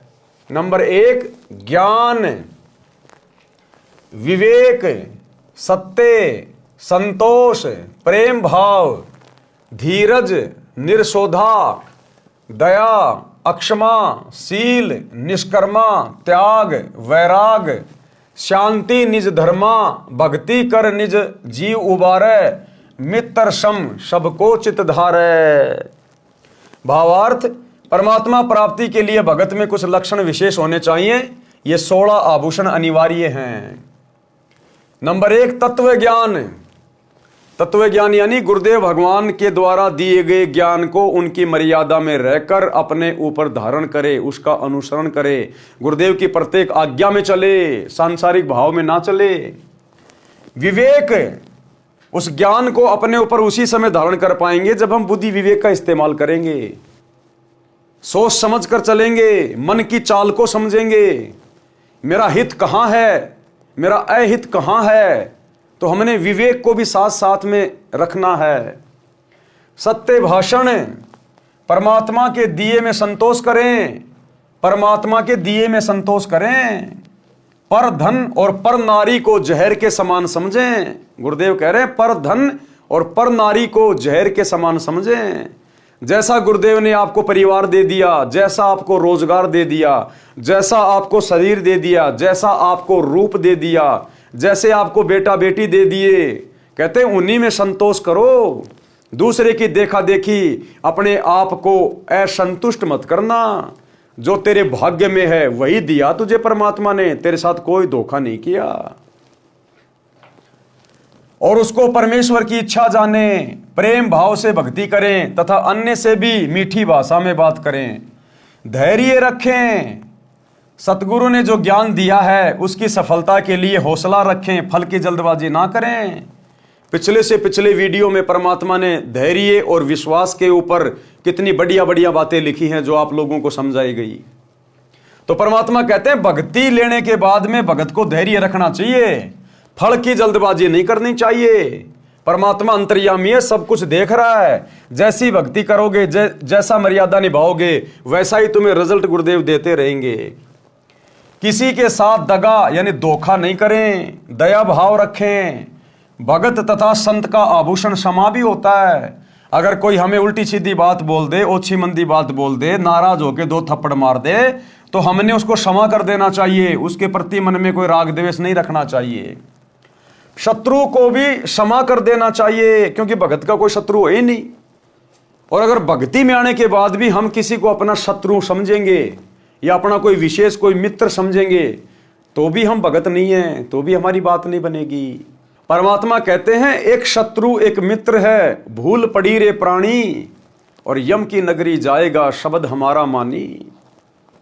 अगर तूने यहां किसी से विशेष यारी दोस्ती रखी, अगर भगत ने यह कह दिया कि ये मेरा बेस्ट फ्रेंड है, ये मेरा परम मित्र है, वो गया काम से। अगर कोई भगत का यहां पर कोई शत्रु मिला, गया काम से। हां, यदि कोई जानबूझ के भगत को अपना शत्रु मान रहा तो लाख बार माने, उसमें भगत का कुछ नहीं बिगड़ेगा। लेकिन भगत ने किसी को शत्रु भाव से नहीं देखना। तो कहते हैं एक शत्रु एक मित्र है, भूल पड़ी रे प्राण, और यम की नगरी जाएगा शब्द हमारा मान। शत्रु को भी क्षमा कर देना चाहिए, शील स्वभाव होना चाहिए, भक्ति को निष्काम भाव से करे। यानी गुरुदेव का सुमरण कर रहे हैं, सत्संग सुन रहे हैं, तो मन में कोई इच्छा नहीं होनी चाहिए, कोई सांसारिक डिमांड नहीं होनी चाहिए कि बेटा हो जाए, पोता हो जाए, छोरा नौकरी लग जाए, बड़ा मकान मिल जाए, एक गुरुजी मुझे गाड़ी मिल जाए। निष्काम भाव से भक्ति करे, बिना किसी लाग लपेट के, बिना किसी इच्छा के। सतगुरु अंतर्यामी है, जिस चीज की आवश्यकता होगी तेरे भाव देख के अवश्य देगा। तो कहते हैं निष्काम भाव से जब लग भक्ति सकामना, सकामना यानी इच्छाओं के साथ यदि आप भक्ति कर रहे हो तो आपकी भक्ति वही नष्ट होती रहेगी। तो कहते हैं जब तक भक्ति सकामना तब लग निष्फल सेव, तेरी पूजा पाठ बेकार। और कहे कबीर वे क्यों मिले निष्कामी निजदेव, वो परमात्मा तो निष्काम भक्ति से मिलता है, और जो मन में कोई इच्छा करके भक्ति कर रहा है तो उसको परमात्मा नहीं मिलेगा। भक्ति को निष्काम भाव से करे, सांसारिक लाभ प्राप्ति के मकसद से ना करे। त्याग की भावना बहुत अनिवार्य है। वैराग होना चाहिए, किसमें? संसार के प्रति वैराग होना चाहिए, सांसारिक नश्वर वस्तुओं के प्रति वैराग होना चाहिए, काम क्रोध मोह लोभ अहंकार के प्रति वैराग होना चाहिए। संसार को असार तथा अपने जीवन को अस्थायी जानकर परमात्मा के प्रति विशेष लगाव होना मोक्ष में अति आवश्यक है।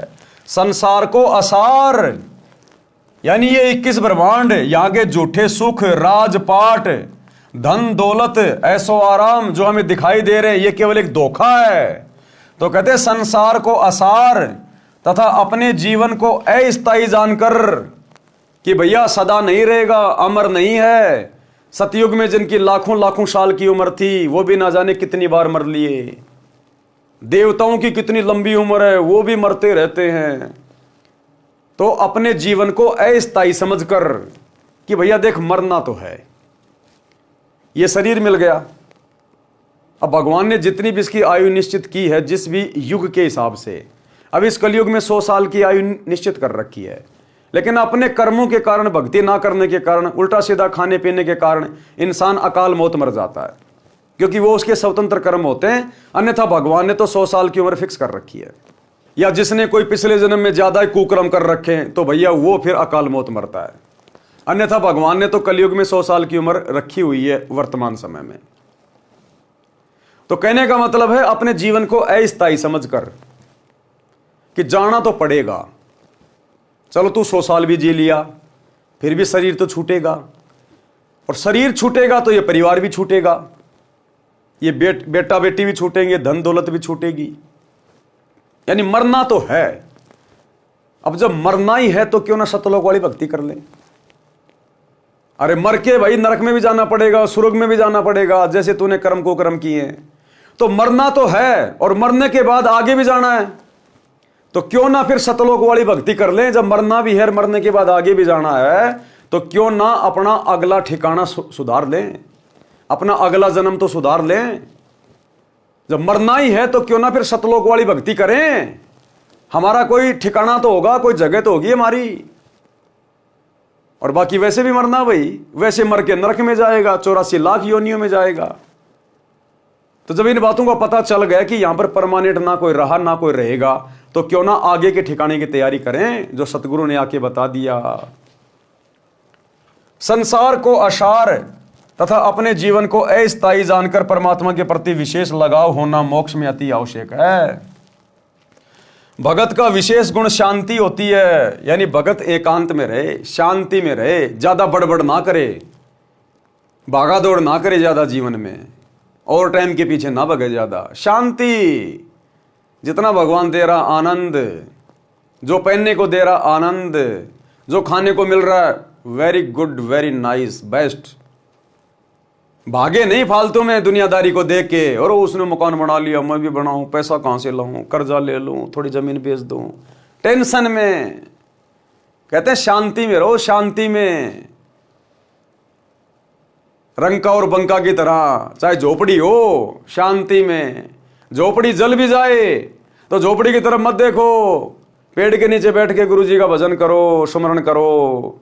ऐसी शांति चाहिए भगत को, तब जाकर भगत उस शांत स्थान पर जाएगा। भगत का विशेष गुण शांति होती है, यह भी अनिवार्य है। भक्ति करना यानी भक्ति करके अपने जीव का कल्याण कराए।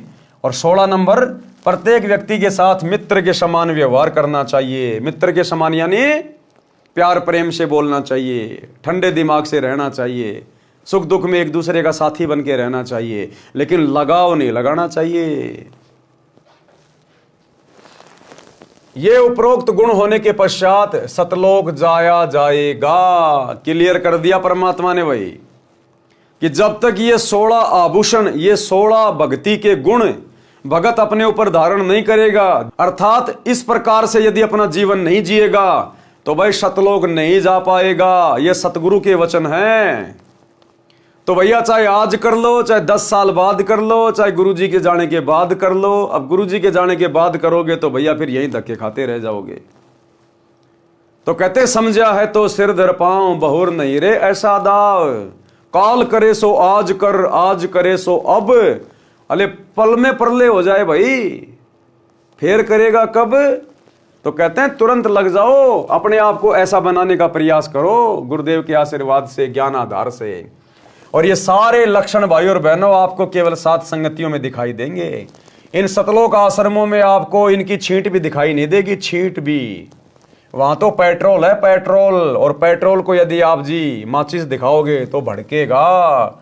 तो ये सारे लक्षण भगत के, सारे गुण आपको 7 संगतियों में दिखाई देंगे, क्योंकि 7 संगति सतलोक का ट्रेनिंग सेंटर है। 7 संगति से जुड़े बिना ये 16 आभूषण आत्मा के ऊपर, भगत के ऊपर धारण नहीं हो पाएंगे। ये उपरोक्त गुण होने के पश्चात सतलोक जाया जाएगा। इसके अतिरिक्त गुरु की सेवा, गुरु पद्धति में विश्वास रखो, परमात्मा की भक्ति और संत समागम करना अनिवार्य है। क्या कह रहे हैं गुरुदेव? संत समागम करना अनिवार्य है। और जब हम सत्सेवक संत समागम करवाते हैं, साध संगतियां करवाते हैं, तो काल के दूत बीच में आके लठ लेके पहुंच जाते हैं। तो बताओ, गुरुजी तो कह रहे हैं कि 7 संगतियां करवाओ, संत समागम करो। संत समागम क्यों होते हैं? गुरु की महिमा के लिए, गुरु का गुणगान करने के लिए, भाई बहनों को भक्ति पे दृढ़ करने के लिए। खाली लड्डू जलेबी बर्फी के लिए नहीं होते संत समागम। तो असल में संत समागम तो साध संगतियां हैं। तो गुरुजी तो कह रहे कि संत समागम करवाना चाहिए, और गुरुजी का परिवार ही संत समागमों में ले लेके लठ पहुंच जाता है। संत समागम करने वालों को जेल भिजवा रहा है, उनके ऊपर मुकदमे करवा रहा है। तो कौन है काल का दूत संगत में? ये दास जो कहता, आपको एक भी बात में फर्क नहीं मिलेगा। अनुराग सागर के पेज नंबर 156 तथा पृष्ठ 157 का सारांश। इन पृष्ठों पर भी यही ज्ञान है और विषय विकार त्यागना चाहिए, तब भक्ति सफल होगी। अनुराग सागर के पेज नंबर 158 से 159 का सारांश। परमेश्वर ने बताया कि उपदेशी को चाहिए कि 15वें दिन कोई धार्मिक अनुष्ठान यानी पाठ कराना चाहिए। अगर आपके गुरुदेव भगवान आश्रम में हैं तो आपने कोशिश करनी चाहिए कि हर 15 दिन में आप अपने गुरुजी के दर्शन करने जाएं। आप उस आश्रम में जाइए जिस आश्रम में आपके गुरुजी साक्षात बैठे हैं। यहां गुरुजी की गैर हाजिरी की बात नहीं हो रही है। जैसे आज ये लाखों की संगत बरवाला कांड के बाद गुरुदेव की गैर हाजिरी में लुट रही है, पिट रही है, ज्योति और पाठ के नाम पे, लड्डू जलेबी बर्फी के चक्कर में पड़ के। यदि आपके गुरुजी आश्रम में हैं, उस समय की बातें हो रही हैं। और यदि आप गुरुदेव के आसपास रहते हैं तो कोशिश करो हर 15 दिन में तो एक बार आप गुरुदेव के पास जाइए, और जितना हो सके दान कीजिए, हो सके तो पाठ करवाइए। परमेश्वर ने बताया कि उपदेशी को चाहिए कि 15वें दिन कोई धार्मिक अनुष्ठान यानी पाठ कराना चाहिए। यदि 15 दिन में नहीं करा सकता है तो महीने में अवश्य कराइए। निर्धन के लिए कहा है कि यदि कोई रंक हो तो साल में 2 बार कराएं या साल में 1 बार अवश्य कराएं। गरीब से गरीब भगत को भी चाहिए कि साल में 1 बार अपने गुरुजी के हाथों में पाठ का पैसा दे, अपने नाम का धर्म कराए, समागम करवाए। साल में कम से कम 1 बार, ये लास्ट है। अगर साल में 5 करवाते हो, 10 करवाते हो, 12 करवाते हो, 25 करवाते हो, वो तो तुम्हारे ऊपर है। चाहे दिन में रोज कराओ, लेकिन अंतिम सीमा बताई गुरुदेव ने। चाहे कोई कितना गरीब, कितना भिखारी क्यों ना हो, अपने खर्चे वर्चे सीमित करके भले 1 टाइम की रोटी खानी पड़े, लेकिन अपने गुरुजी को साल में 1 पाठ जरूर करवाना चाहिए। अपने गुरुजी को गुरुजी की गैर हाजिरी में गुरुजी के परिवार को नहीं, किसी कोऑर्डिनेटर को नहीं, अपने गुरुजी को। और वर्तमान में हमारे गुरुदेव तो हिसार जेल में बैठे अपने मिशन के तहत, तो हम पाठ कैसे करवाएं कि हम दोषी बनेंगे परमात्मा के? नहीं, विशेष परिस्थितियों में भगत दोषी नहीं बनता। हम तो चाहते हैं पाठ करवाना, अपने गुरुजी के दर्शन करना, लेकिन मजबूरी है, हमारे गुरुदेव हिसार जेल में बैठे हैं अपने मिशन के तहत। तो ऐसे में भगत को दोष नहीं लगता। ऐसे में भगत ने क्या करना चाहिए? भगत ने संकल्प कर लेना चाहिए, साधु भूखा भाव का, धन का भूखा नाई, जो कोई धन का भूखा साधु भी नाई। अरे ये कबीर परमात्मा सतगुरु रामपाल जी भगवान, जिनके आधे बाल पे पूरी सृष्टि नहीं है, जिसने 21 ब्रह्मांड के स्वामी ज्योति निरंजन को भीख में दे रखे सारे ब्रह्मांड, वो क्या हमारे पाठ का भूखा है क्या? वो 15-20 हजार रुपए का भूखा है क्या? वो तो केवल हमारे हाथ से थोड़ा बहुत धन लेके शुभ कार्यों में लगा के हमारे को धनवान बनाता है। आने वाले समय में कोई संकट आना हो, परमात्मा उसको टालता है, उसमें तो हमारा ही फायदा है, हमारा हित है, और वो पैसा भी हम उनकी प्रेरणा से ही लगाते हैं। तो कहते हैं यदि आपके गुरुदेव आश्रम में नहीं है, ऐसी स्थिति में भगत को दोष नहीं लगता। साधु भूखा भाव का, धन का भूखा नाई, जो कोई धन का भूखा साधु भी नाई।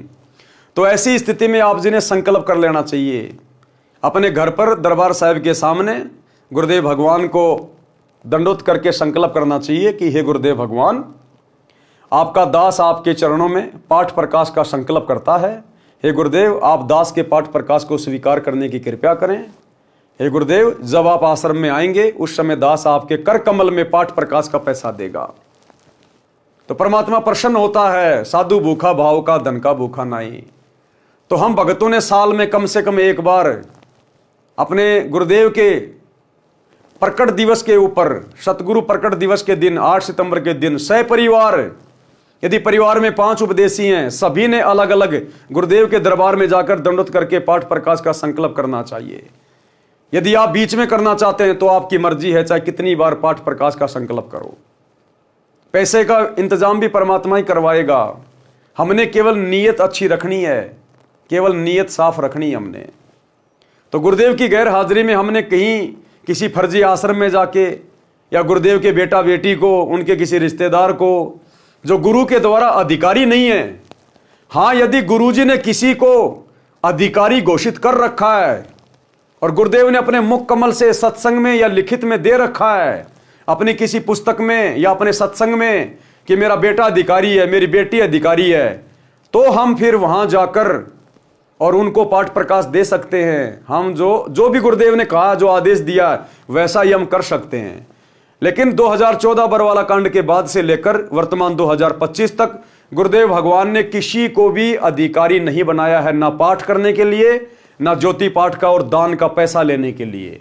वर्तमान में गुरुदेव का कलयुगी परिवार काल प्रेरणा से मनमुखी ठेकेदार बना हुआ है और संगत इनके ऊपर अंधविश्वास करके अपने कर्म फोड़ रही है। तो क्या कह रहे हैं गुरुदेव? निर्धन के लिए कहा है कि यदि कोई रंक हो तो वर्ष में 2 बार कराए या वर्ष में 1 बार अवश्य कराए।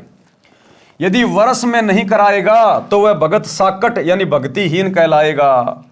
1 वर्ष में भी पाठ करवाए तो उससे जीव को मोक्ष में धोखा नहीं। भाई और बहनों, मन में बिल्कुल भी शंका पैदा नहीं करनी है कि भैया संकल्प से कैसे बात बनेगी, हमने तो पाठ करवाया नहीं, इतने साल हो गए, साल में 1 बार जरूर करवाना चाहिए। अगर जरा भी कच्चापन मन में आ गया ना, उसी समय नीचे गिर जाओगे, फिर चाहे तुम कितने पाठ करवाते रहो। यहां तो साल की बात हो रही है।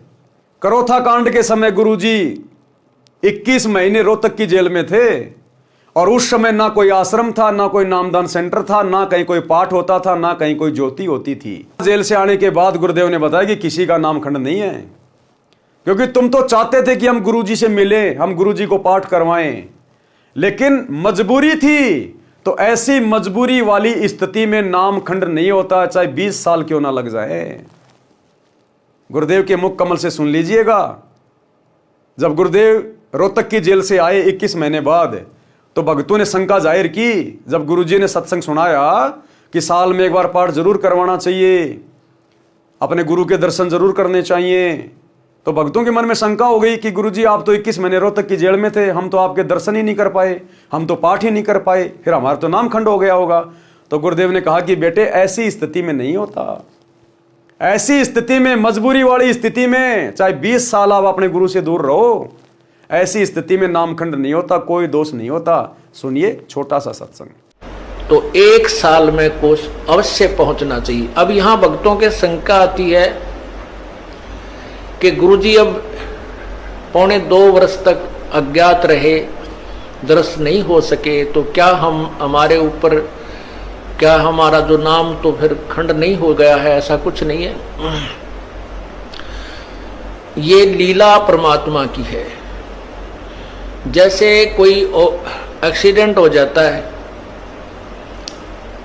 और भाई उसमें टांग टूट जा, प्लास्टर बांधे रहना पड़ता है और चारपाई पे लेटा पड़ा रहना होता है। लेकिन जब ठीक हो जाए, जब थोड़ा ही पड़ा रहना है, फिर तो काम करे, घूमे, फिर अपने सारे कार्य सुचारू करे। तो ये कोई लीला है परमात्मा की, इनमें ऐसा कोई दोष नहीं आता। क्योंकि आप तो रो रहे थे, आप गुरु जी से दूर नहीं थे, आपकी आत्मा तड़फ रही थी और उन नादान लोगों ने स्वयं भी पाप कमा लिया, जिन्हें हमारा विरोध करके ये ऐसा झूठा केस बनाकर परमात्मा के कुत्तों को सजा, उन्होंने हमारे को प्रताड़नाएं दी है, जेल में डाला। अब मुझे इस बात का डर है कि उन गेला के बनेगी। तो भाई और बहनों, हमने हर स्थिति में भक्ति मार्ग पर ज्ञान को आधार बना के चलना है। अपने कोऑर्डिनेटर के कहने से, गुरुजी के बेटा बेटी के कहने से, कोई पीला पर्चा निकाल देने से हमने झुकना नहीं है। ये काल हर प्रकार से षड्यंत्र कर रहा है। इस समय ये परीक्षा का समय चल रहा है और सतगुरु बैठकर परीक्षा ले रहा है कि कितने भक्तों ने मेरे ज्ञान को आधार बनाया है और कितने अभी भी गांधारी की तरह आंखों पे काली पट्टी बांध के चल रहे हैं। कबीर नाम श्रद्धा से जपें, कबीर नाम श्रद्धा से जपें। कौन सा ये कबीर नाम? जो कबीर परमात्मा सतगुरु रामपाल जी ने हमें जो दीक्षा दे दी है वो है कबीर नाम। कबीर नाम श्रद्धा से जपें, यानी गर्व के साथ कबीर जी का नाम लें। शर्म नहीं करें कि यह भी कोई परमात्मा का नाम है।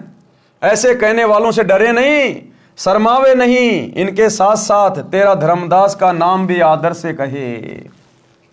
भावार्थ है कि आदरणीय धर्मदास के साथ परमात्मा रहे, उनको शतलोक लेकर गए, अपना यथार्थ परिचय दिया। धर्मदास जी ने अपनी आंखों देखा, कानों परमेश्वर से सुना। आध्यात्मिक ज्ञान कबीर सागर, कबीर वाणी, कबीर बीजक, कबीर शब्दावली को लिखकर मानव समाज पर महान उपकार किया है।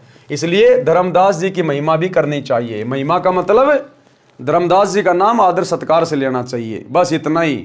हम पिछली पीढ़ी वालों ने और किसी की महिमा नहीं करनी फालतू की, क्योंकि परमात्मा तो सबको आदर देंगे, सबको सम्मान देंगे। ये परमात्मा है भाई, इनकी बात अलग है, इनके ऊपर कोई नियम लागू नहीं है। लेकिन हम भगत है, हमारे ऊपर नियम लागू है।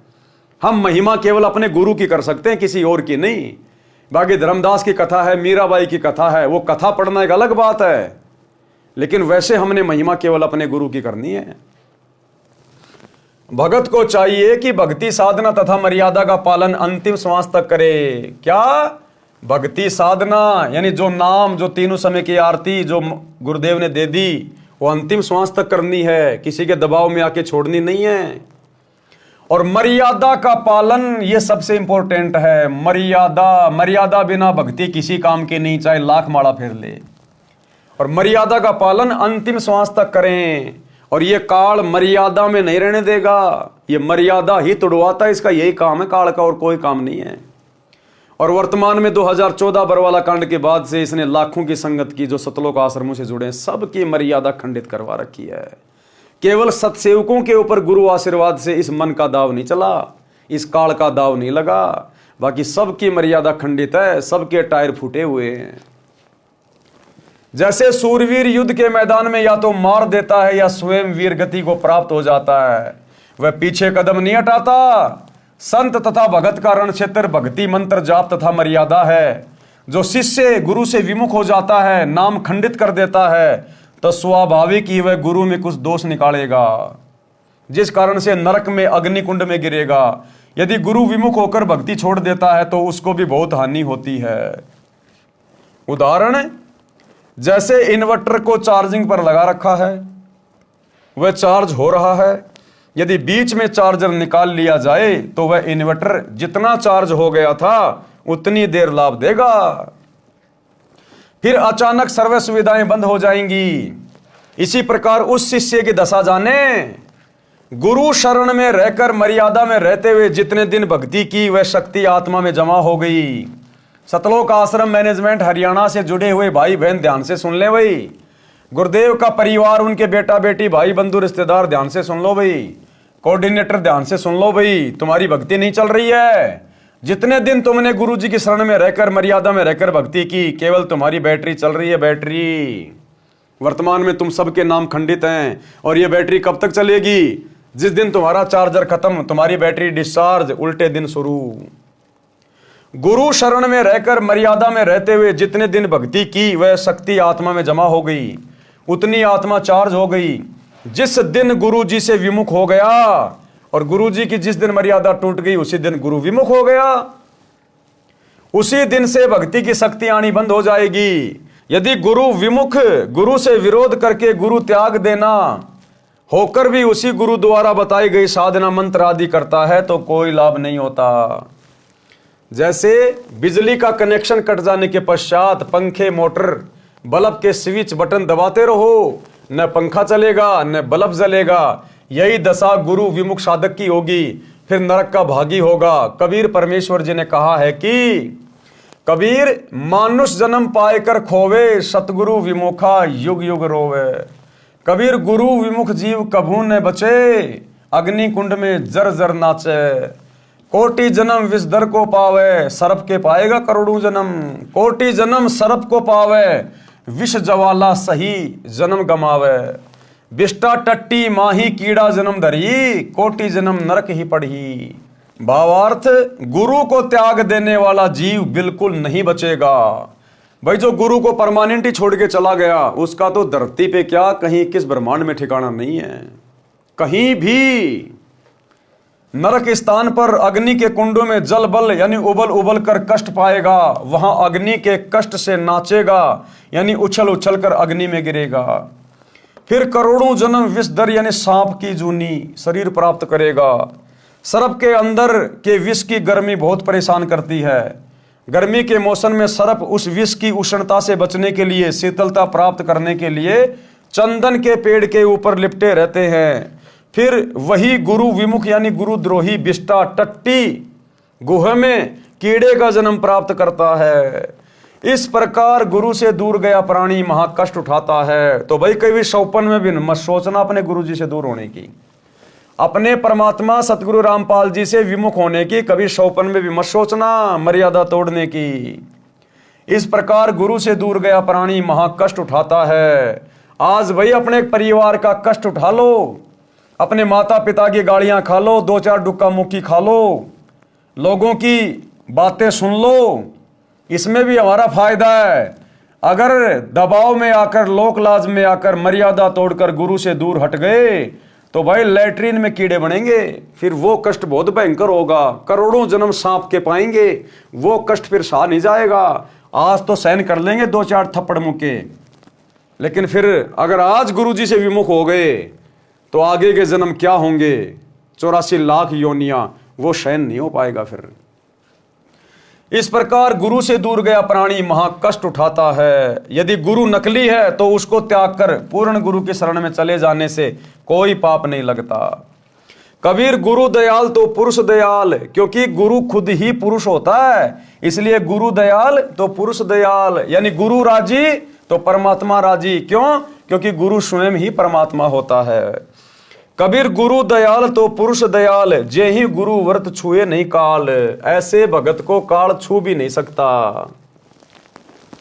भावार्थ, हे धर्मदास, यदि गुरु शिष्य के प्रति दयाल है, यानी गुरु के दिल में शिष्य की अच्छी छवि है, मर्यादा में रहता है, तो परमात्मा भी उस भगत के ऊपर प्रसन्न है। अन्यथा उपरोक्त कष्ट शिष्य को भोगने पड़ेंगे।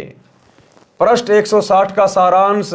इस पृष्ठ पर कुछ गुरु महिमा है तथा कोयल की चाणक्य नीति का ज्ञान है। काल का जीव सतगुरु ज्ञान नहीं मानता। अब काल का जीव सतगुरु का ज्ञान कैसे नहीं मानता, लगेगा भक्ति कर रहा है और सारी मर्यादा तोड़ के रहता है, गुरु के आगे भक्ति का दिखावा करेगा, पीछे से सारे काम वो ही करेगा। तो काल का जीव किस प्रकार से गुरु की भक्ति पे नहीं लगता, गुरु की बात नहीं मानता, इस विषय पर हम कल रात्रि 8 बजे आगे के वीडियो में समझेंगे। तब तक गुरुदेव भगवान हम सबको आज्ञा दे, इजाजत दे, आशीर्वाद दे।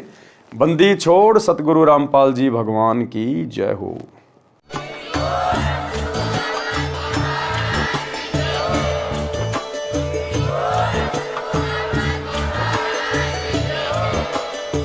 भाई जो गुरु बचन पे डट गे, कट गे फंद 84 के, कट गे फंद 84 के। जो गुरु बचन पे डट गे, कट गे फंद 84 के, कट गे फंद 84।